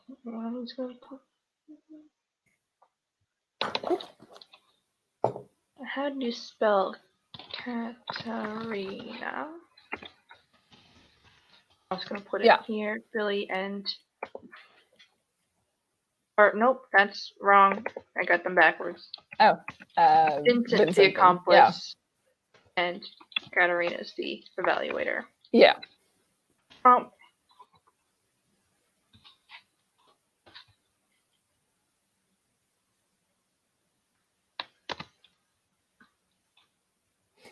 AV made a point of, it occurs to me that the evaluator might have heard about Billy or at least knows his name. So the accomplice could be named something like Bambi. I knew it was a weird name. See, I feel like because Billy probably has a history of making up ridiculous stage names, he probably just assumes, or she probably just assumes like, oh, okay, yeah, just Vincent, okay, whatever. Yeah. Yeah, and especially since this evaluator has never met Billy, I feel like the accomplice can get away with a lot of things. Yeah. Yeah, and they never actually introduced their real names. No. That makes sense. Yeah. Okay. Yeah? So what did go into the dark night of the soul? He realizes that everything has gone wrong. It's because he was trying so hard to make other people happy and do what he's told to and impress people. And now he's a criminal with a kidnapped kid and no SMC membership crying on the concrete. And that is, he takes time to process everything. That's true. And he's worse off. And he before he figures out the solution to the big problem. Yeah. Did we decide that the kids get out? Or are the kids playing patty cake? Or are the kids... What happened to the kids? I saw somebody say something about it earlier. Where did it go? Yeah, so Violet said the kids are calm or maybe just think it's fun and exciting. I feel like that's what the kids realistically would do. They would just be like, okay, well, no, this is kind of cool. This is an adventure. My birthday just got really exciting. Yeah. They're just bonding over the fact that it's both people's birthdays. Yeah, I feel like that would be what the kids would be. They're like, it's your birthday? Oh my gosh, it's my birthday. Well, that's so cool. Yeah. Okay. So I will put that in Bad Guys Closing. So. Both kids are both kids are bonding.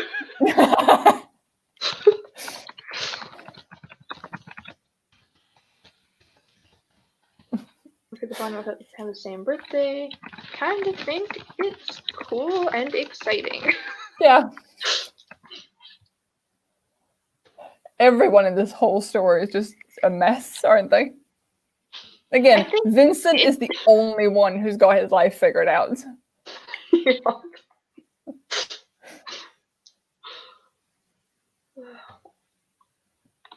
Okay, so I think that's Act 2. Yeah, that is Act 2. Okay. So we have Act 3 now, which is what, like 3 beats? Yeah. Which is good, because we don't have a whole lot of time before we need to go. That's true. Yeah. All right. But we're doing really well. We're doing really well. Really well. I'm very excited. So for the break into 3, it's the aha moment where the hero realizes what they must do to not only fix all, there are 2 L's in the word all, to fix all of the problems created in Act 2, but more important, fix themselves. Aww. The arc is nearly complete. So I guess this would be when Billy kind of realizes, you know, he has to believe in himself and he has to do what he thinks is right and what he wants to do and kind of screw everyone else in their opinion and their opinion of him. This is what I gotta do. Yeah. I gotta save this child. Both these children. Now there's Both 2 these of them. children. Yeah. So is that also where when they start heading back to, because okay, we now have also that Mark is gonna side with Billy and team up and help him return the kids, I feel like. Mm-hmm. What do we do about Vincent and Katerina? I feel like in the end, Katarina's just going to go back to the SMC and just like pretend none of this happened. Mm-hmm. So Because they I feel like just also she would like not want to admit that she messed up so badly, and yeah then ended up getting herself kidnapped, and then ended up like in this whole mess because she typed the wrong address and doesn't understand autocorrect. exactly. Yeah, because we talked about if Billy helps save her or free her or something, and then she offers him a membership despite everything, and he turns that down.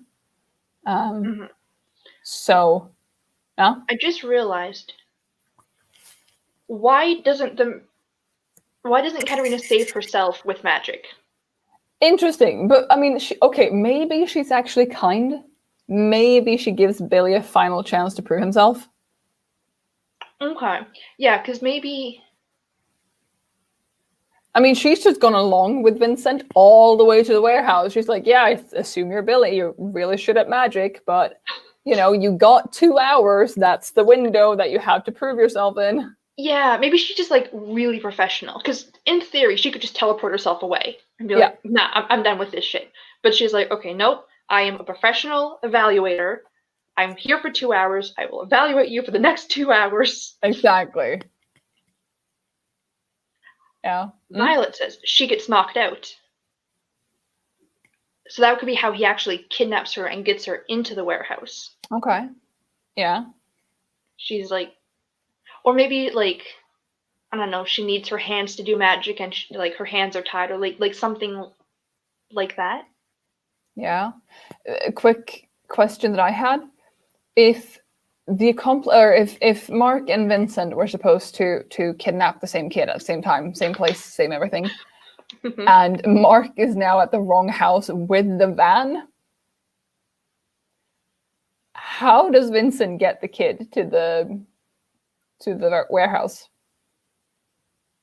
I'm assuming that he probably has his own vehicle. It's probably how he got to the party in the first place. So he probably just realized, maybe that's how he kind of realizes that everything's wrong. He's like, yeah, you're not actually helping me kidnap this kid, and you don't have a creepy van. I don't know who you are. I'm going to kidnap you too, and I was going to drive my own car. All right, yeah, fair enough. Yeah, I think that makes enough sense. Yeah. But then she's knocked out, and she is aware that she was knocked out by Vincent, whether or not she at that point thinks that he is Billy or not. Yeah, so maybe she gets knocked out like at the like as he's shown them to the car or whatever, and then, or maybe because he's not doing real magic, so he does his fake magic, kidnaps the kid. And then Katarina follows him like, wait, what are you doing? Like, first of all, it's not magic. Second of all, you're stealing a child. What is happening? And then that's when Vincent realizes, yeah, you're definitely not with the right SMC. I don't know who you are, but now you're a witness, so I'm going to knock you out, bring you with me until I figure out what to do with you and talk to my superiors or whatever. And then now that they're at the warehouse, and then Katarina wakes up. Katarina. I keep changing her name back and forth. I think it's how many Katarina, syllables does she have? Katrina works too. It's her nickname. It's her stage name. Yeah. So then she wakes up at the warehouse and is now realizing. So she's like partially embarrassed and partially like trying to be professional. So she's like, no, I didn't get the wrong address and then get myself kidnapped. What are you talking about? Exactly. I'm here on purpose. Exactly. And when she wakes up, are Mark and Billy already there? I think that makes sense, yeah. And that's when kind of everything is coming together and she's realizing at the same time as everyone else, like, what a mess. I see. Yeah. I also, Vincent should, no, not Vincent, Violet, I can read, suggest that Vincent steals Katarina's car. That's how he gets away. He took the bus there, and then she shows up by car, and he's like, yep, that's mine now. And like a really nice car. Oh, yeah. Because she's like fancy a high-up evaluator. Oh, yeah. Okay. I like that. And I see the comments about, we talked about poison in the cake and stuff yesterday. I think that's when we were talking about false friends and the double meaning of like the way words mean different things in different languages. I don't think we were actually thinking of using that, but yeah, I think we ended up cutting that part because we couldn't fit it in with what we had so far. Yeah. Okay. But the aha moment, Billy realizes that he has to return the kids, that he doesn't really care about the SMC. He did all this without their approval, clearly, because he kidnapped the child. Or I guess not Billy decides. Billy realizes that he did magic on his own and doesn't need the SMC. Decides to ignore. I guess because right now everyone's kind of yelling at him to do something different. So Katarina's telling him, okay, no, like, continue the test, do this, do the evaluation, and then Vince is telling him, like, no, like, bring us the kids, kidnap the kids, do this, and then Mark's telling him, I don't know what Mark's telling him, actually, probably bring the kids back. He's probably, at this point, the voice of reason. And then Billy just decides, like, ignoring all the external voices, I'm going to do what I got to do. I'm going to be my own man. I'm going to stand up for myself. Okay. Everyone yelling their opinions at him. And believe in himself and do what he thinks is right. Which is going to be returning the kids. Exactly. So that's probably not what Mark is telling him. I'm not saying that Mark's telling him the opposite, but Mark's probably just like, maybe Mark is just basically going, you need to do what you should do. Or Mark is telling him to run away. Because Mark is still a bad guy, so he doesn't want to return the kids. But he doesn't want Billy to get in trouble because he cares about Billy now. So he's saying, no, just turn around, run, ignore this, pretend it never happened, move on with your life. Yeah. I mean, there might be police on the way or something as well. Billy manages to call them and turn himself in, and then they're on their way, and Mark's like, just leave, maybe? Yeah. Okay, so Katarina wants him to continue the evaluation. Vincent wants him to keep kidnapping the children. So I guess at this point it probably makes sense that Billy like has the kids or something. Like he's got him, like he's grabbed the kids, and that's why everyone's yelling at him. Yeah. To give him the kids and ransom them. Because I guess at this point Vincent probably doesn't realize the other kid's dirt poor. He's probably like, bonus kid. Maybe I can get an extra $20. Oh wow, he's really ransoming for a lot of money there. $20. Ooh.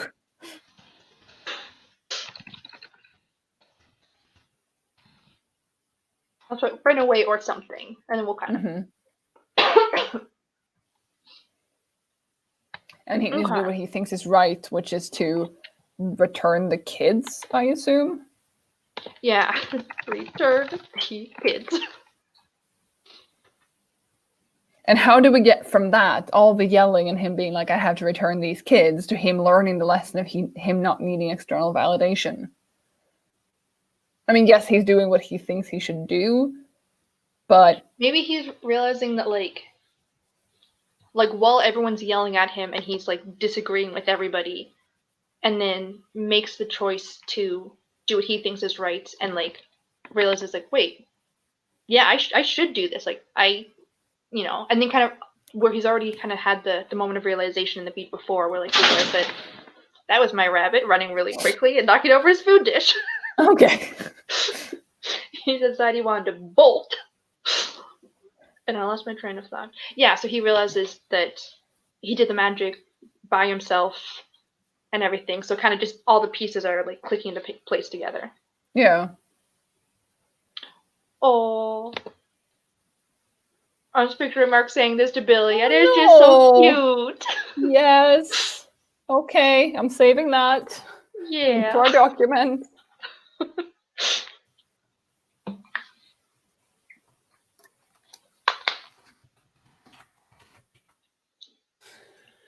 Yep. That's beautiful. I'm not emotional, it's fine. It's fine. Oh. Yeah. Because I do like the idea of Billy being offered to join the SMC, the actual magician one, a bit later on, and him turning that down, and that is when he proves, like, I don't need your approval of me. Which I feel like he then needs to do something kind of big in Katarina's eyes. It won't just be like, oh, you return the kids, here's a membership card. Yeah. I don't know. Yeah, because I guess the break into 3 is when they realize what to do, and then the finale is when he's actually doing it. I guess we're on the finale now. So, okay, so the hero proves that they have truly learned the theme and enacts the plan they came up with in the break into 3, to be determined. Bad guys are destroyed, flaws are conquered, lovers are reunited. Not only is the hero's world safe, but it's a better place than it was before. So, I feel like this is when he would save the kids, because that's what's right, but he does so in, like, a really big, impressive, like, magical way. Like, maybe he, like, teleports all 3 of them or something, or like teleports them both, and that's really complicated, like something like that. Also, hello Moon. Oh, hello Moon. You miss more fun wholesomeness. Billy keeps getting cuter and cuter. He does. Okay, so I kind of like what Violet was saying. So when he, during the kidnapping, he doesn't quite nail the trick. Like he teleports Iris, but it's not like perfect. Like it's like something is kind of wrong with it. And then he left her legs behind, or what? Like maybe he was supposed to teleport her further, but like can't do, like he can't get the distance right, or like just teleports her like towards the car, like something kind of like that. And then in the end is able to teleport both kids. I guess then they'd have to know that the kids were teleported to safety, and like know that it actually worked right.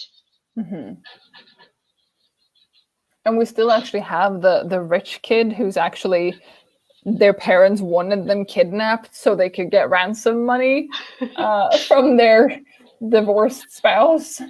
That is still a bit sketchy in my mind, but yeah, a little bit. I feel like had some thoughts about this. Like, yeah, that's kind of an idea, and it's kind of like, yeah, we never actually made that tie in and make sense and fit with the rest of the story. No. Maybe we can just keep it like simple and just have like the bad guy SMC just decided, oh, there's a rich kid, let's kidnap them for our own ransom. Like we could kind of drop the whole like divorce and sketchy bit, because then at least like, because it would be kind of sketchy to return the kid back to the family that tried to ransom her off. Yes. So yeah, so we could just try again. Yeah. But then we also lose Mark's beautiful conversation with Iris's parents, where he thinks they're just great actors. True.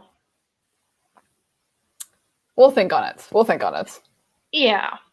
We'll tweak as needed. So yeah, so I guess we have to figure out how he doesn't quite do the trick the first time, and how he does the trick the second time to save the kids. And how they know that he did it right and saved the kids. Yeah. I have to run off for a quick second.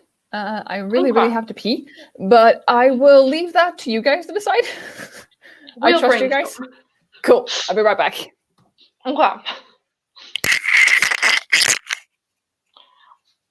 Okay, so he could do the big trick all pretending to do something else or some other trick. Magic them away without anyone or the evaluator noticing. That could work too. Because what we need them to... We need the evaluator to know that he did the big trick and did it well, so that she'll offer him the membership card. I'm just picturing like a really nice, like, like laminated membership card, like maybe some foil on it or something like that.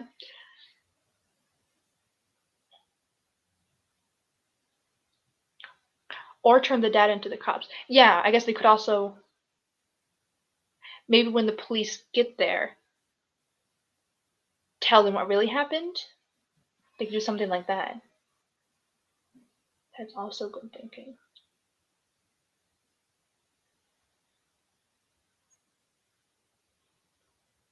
Oh, mom being a security agent. So, I guess which mom? Mom of sidekick. Security agent and a sidekick. So they would kind of be able to, like, say them themselves. Something like that, maybe? I feel like there's a lot of different, like, directions that we can take with it.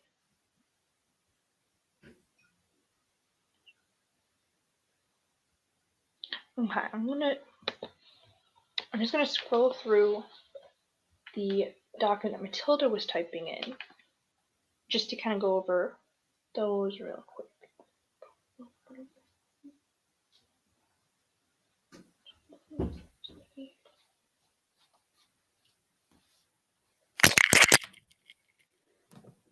I am back. Hello, welcome back. Thank you. Thank you. Did we figure something out? We had a couple suggestions. So, Violet said that we can turn the dad or whatever parents organize the kidnapping into the police. So maybe Billy does end up calling the police, and then when they get there, they could do that. But the only thing is that the rest of them still broke the law, so they would still probably get arrested. Okay, but what if the Billy called the cops and they show up at the warehouse, everyone is still arguing, everyone is still there. The cops take the kids to safety, and then Billy teleports himself and Mark possibly away. And then he's like, I'm never gonna make it into the SMC because, you know, and even if they offer it to me, like I'm still a criminal. I don't think they take criminals. That could be a thing. You're not allowed to use your magic for evil. And then he's sort of disqualified there. Yeah. But then he and Mark are now on the run, sort of, both looking to turn their lives around. Billy no longer seeking validation from the SMC, and Mark being like, you're pretty cool. You could keep us safe.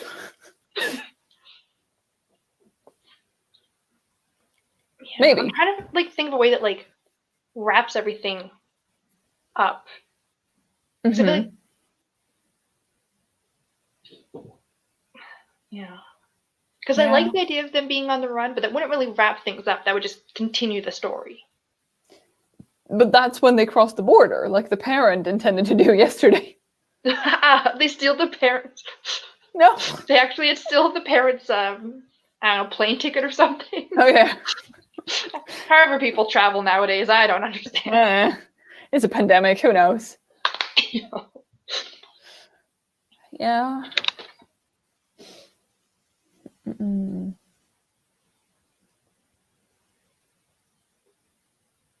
Yeah, because I guess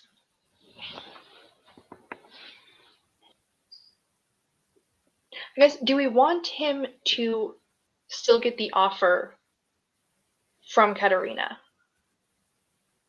Because if she offers it and he turns it down, I like that as a like lesson learned kind of thing.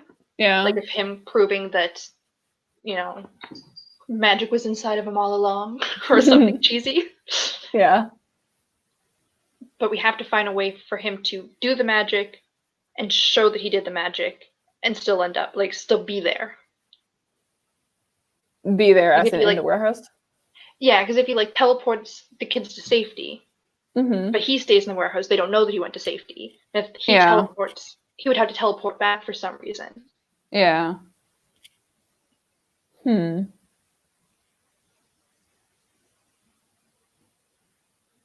Yeah. Oh, I like, I guess Violet and Aves kind of goes together.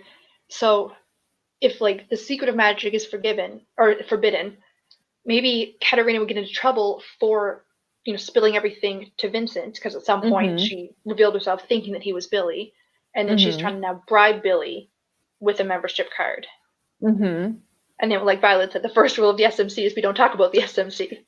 Yeah. And I mean, with Billy having read the guidebook cover to cover 15,000 times, he knows that magic is... But then he's also done the same thing, though, because he's also shown magic to Mark. Yeah, but at this point, he doesn't care, because he knows that... Because now he's showing his magic to save the kids, so now he's like, screw the SMC, like, I'm going to do magic whenever I want to.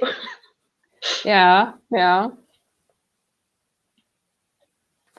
Maybe. So, the okay, other thing... Oh, sorry, go ahead. No, you first. Well, while you were gone, I was kind of thinking, we're both writing the same story. Would it be kind of fun not to come up with the final, like the very final ending of it, to see how we both take it? Like, we have brainstormed all these different ideas. I do like that, though. I do. Apart from the fact that I have no idea where to take it. But... Because I'm sure I'll figure it out while we're writing. Hopefully.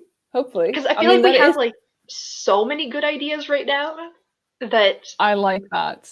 I kind of like the idea of seeing we've plotted 90% of the novel together, and then the ending can actually still be a surprise from each other.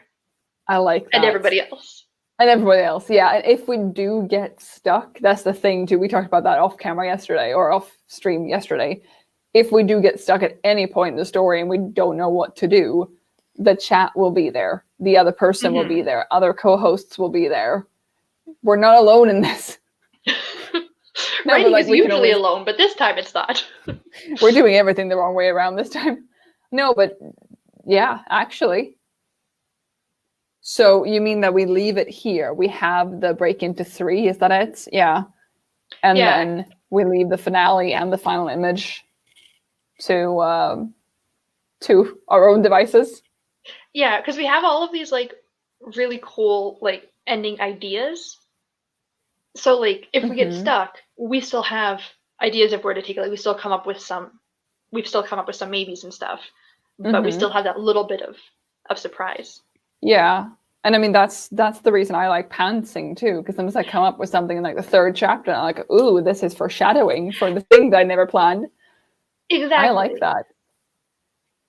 And I think we kind of get the balance better, because I know that I'm very much a plotter and you're not so much a plotter. No. So then it's I'm still surprised I've gotten this far and still I'm excited about this story. So we must have done something, right? Yeah, it seems like the chat agrees that would be fun too. Yeah. Okay, Moon said, Marcus said plan like 10 possible endings in his Preptober series. I keep saving his Preptober videos to like a playlist because I want to binge them all at the same time. Because I've been patient, I don't want to watch October 31st, and you're like, I have this story figured out. That's what you do while you wait for the kids to come trick or treating, before you get your 2-hour nap, before we exactly. 24 hours. Yeah, I see nothing. I think you might be crazier than I am in this, which is saying something. Yeah. I really like yours, Violet. Oh, that's so cute. Yeah. Did we want to come up with a 3rd meaning for the SMC? Because we talked about Mark and Billy veering off and having their own club. And I haven't figured out the M. So far I have sympathetic something cuties. We'll see. I guess we could also because that would probably come in the very end. So I guess it kind of depends on what our ending is. Yeah, true. Out there. Sympathetic cuties, though. They drop the M and they're just like, sympathetic cuties. Yeah.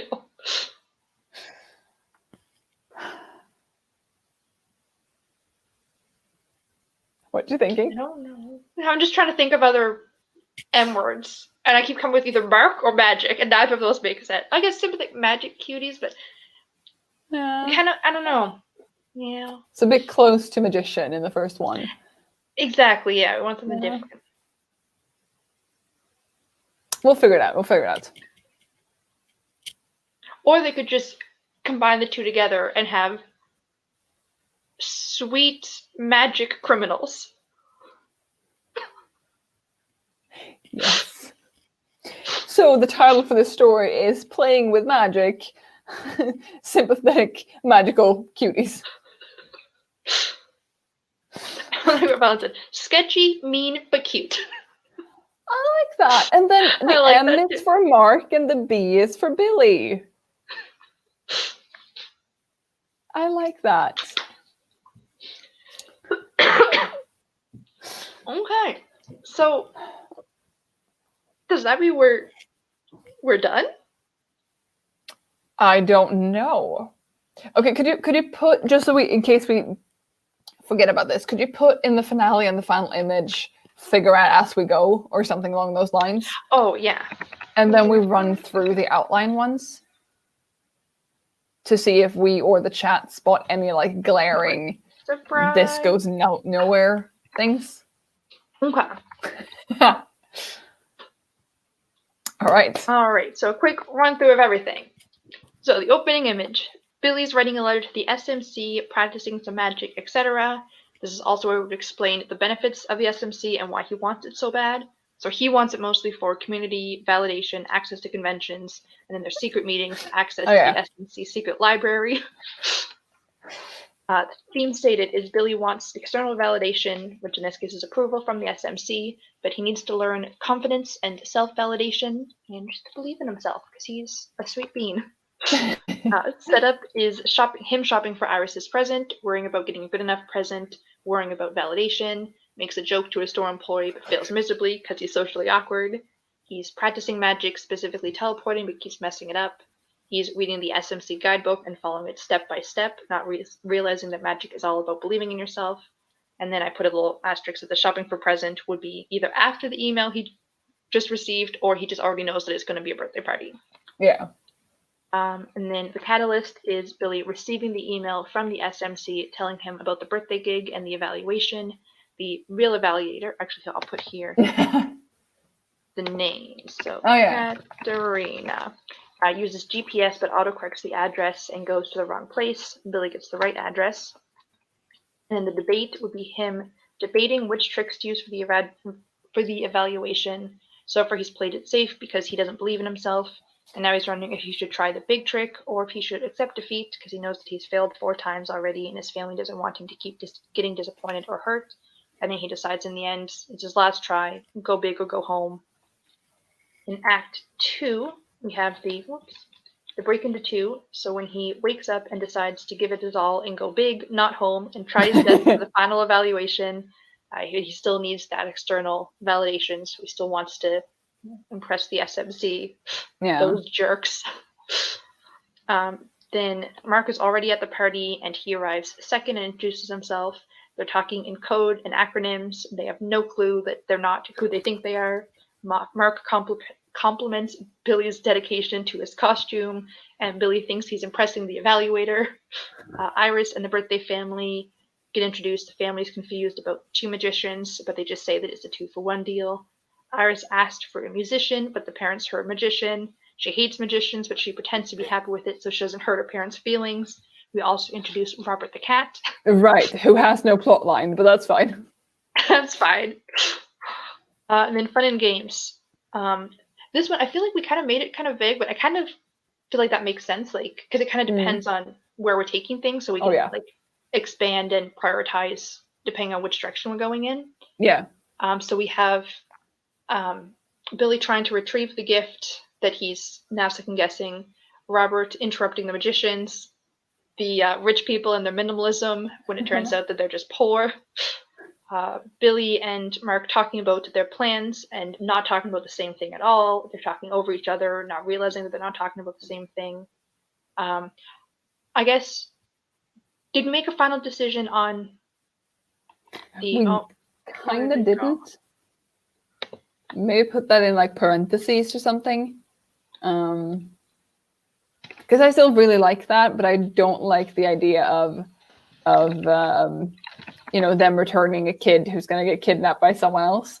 So yeah, so it no. depends on the reason for the kidnapping, and then we can decide, like, as we write it, what kind of works in the moment. Yeah. And then if we go along with that, then he'd be seeing the parents being all cute and lovey-dovey and thinks it's good acting. Billy is playing with magic and trying to impress Mark. They have their stage names. Billy is prepared and Mark panics and thinks on his feet badly. They're speaking in code. Billy mentions the SMC guidebook to Mark. So I guess, do we decide that that the other SMC is going to have a guidebook after all? Yeah, I think so. Yeah, I think I like that. Mark has his SMC guidebook memorized, and they keep referencing pages that sort of add up or sort of make sense but aren't what they mean. Beautiful. Okay, yes. Welcome to Nano Brain. Then the midpoint is Billy has been succeeding so far. Everything is going well for him, he thinks, and his evaluation. He manages to do the big teleporting trick. Mostly. Again, kind of depends on where we're going to take it later. He teleports Iris into the sketchy van and thinks that he passed the big test. Then he realizes he actually just kidnapped a child. Oops. Yeah. So in Bad Guys Close In, Billy is spiraling after realizing he's kidnapped a child and not actually impressed the right SMC. Mark tries to recruit Billy into the bad SMC because that would come in handy for criminals. Billy was all proud that he did the trick and then realized no one who matters saw it, and that makes Mark's feelings get hurt. Then they get to the warehouse, they meet the evaluator and the accomplice and the right kid. Everyone realizes their mistakes. The accomplice realized that the evaluator was not from the criminal SMC and kidnapped the evaluator and the rich kid. Mark tries to argue on Billy's behalf, saying he's a good magician.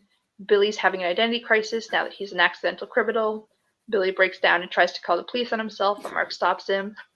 Mark and Vincent are arguing who messed up and who's a bad guy. Billy and Katarina, with Billy baking and Katarina refusing. Both kids are bonding over the fact that they have the same birthday, kind of think it's cool and exciting.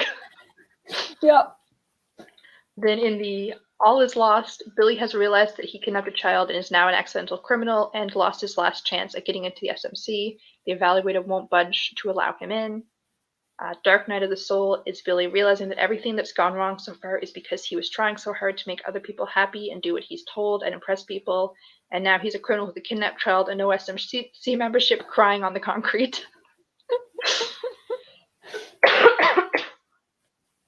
And then the break into 3, Billy realizes that he did magic on his own and doesn't need the SMC. He decides to ignore everyone yelling their opinions at him. Katarina wants him to continue the evaluation. Vincent wants him to give in to the kids and ransom them. Mark wants him to run away or something and believe in himself and do what he thinks is right and return the kids. And then to figure out as we go, and a surprise. I mean, it's pretty solid. I actually am quite impressed with it. Like, it's definitely a lot better than I expected. And a lot more like structured than I expected to. Like, I expected it to be like, here's like 3 random plot points, figure out the rest. And I mean, given the fact that combining yesterday and today, pretty much exactly 4.5 hours. Because we went over like 20 minutes yesterday. 4.5 hours from heist to this. Heist question mark? That's actually pretty cool.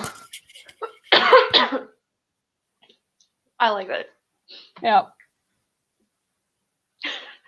Amy's still brainstorming SMCs. Smart magical coworkers. Yeah. So yeah. I think that's everything that we need to figure out. I think that we're ready. As ready as we'll ever be. I'm still worried about the end, but the end comes last. And I'm intending, since we have an outline, I am hoping that I can actually write this chronologically and not jump around like I normally do, unless of course I figure out the perfect ending. I just want to get that out.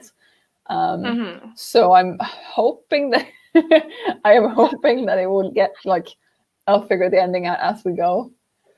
But and also like, we have 2 weeks to like brainstorm and like oh yeah, think of it on our own and stuff. So like yeah, we could also come up with ideas. Don't step on the power button. Okay. yeah. This is actually kind of impressive. Not to toot our own horns I'm here, really but proud of us and chat and like everything is great. Yeah, again, we could not have gotten here without the chat. I will repeat that again. Yay! So are we. Yeah. 2 weeks. 2 weeks from now, we will have been streaming for 13 hours. We'll be in our 13th hour. Oh boy. Yeah. This is going to be really good and really bad. I think it's going to be the perfect amount of bad, though. I think so too. I'm feeling so much more confident than not that I was not confident before, but I'm definitely a lot more confident, a lot more excited. Yeah. No, but before it was like, could I physically type these many words in 24 hours? Yes, probably, so long as I know what I'm doing. And now I'm like, okay, but now I also kind of know what I'm doing. Exactly, yeah. Yeah. So, any final thoughts or anything you wanted to? Sorry, Ripley about to knock over my camera. There we go. Yeah, any final thoughts from the chat? Bug, this means that we could announce our nano projects. We can go on to the site and do that. Actually, on the site, put it in. And also, if you wanted to make a video about like, hey, this is what I'm going to write in November, could do that too at this point. It feels so much more like real now. Oh yeah. Like now that like we know the story, it's like, oh yeah. Oh, we're actually going to be doing nano. And yes, Andre, it will indeed be crazy. Yep. Yep. Yeah. So much sugar will be consumed. Yes.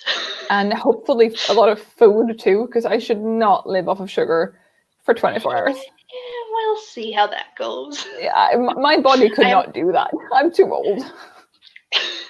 I am going to cook a couple of meals like the week before and like have them like ready to go.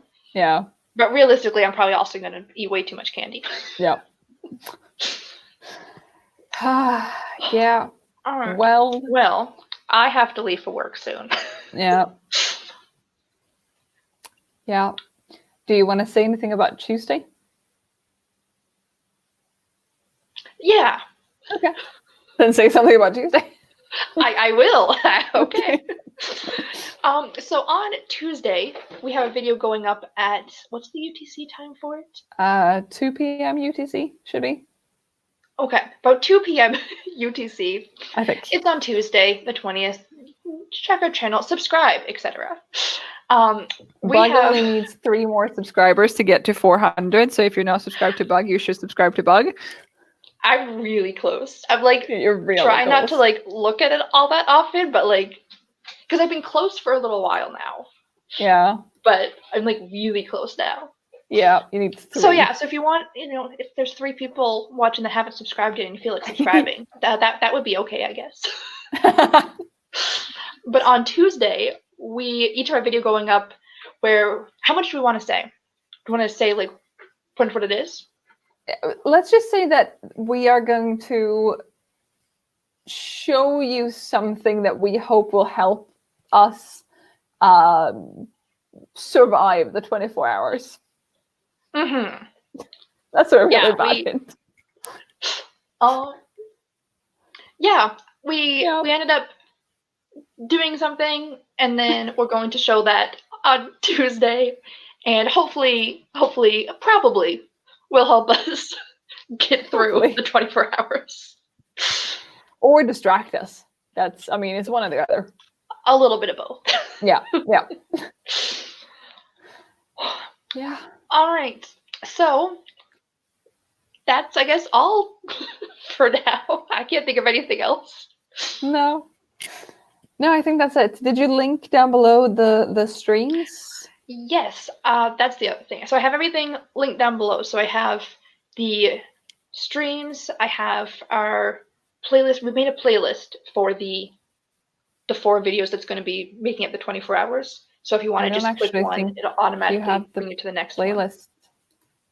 I don't think the playlist I is think there. I think it's at the very bottom. One sec. No, Let me it's see not. if I'm lying to you. Well, You're it lying will to be in a us. couple minutes. Okay. I thought I updated. Apparently I didn't. I'm sorry. That's okay. Very soon. In like 5 minutes, probably. As soon as this is over, there'll be a link in there for the playlist for it. There's also our announcement videos and talking about what we're doing and the original announcements. All the relevant videos are in the description, or will be. Yeah.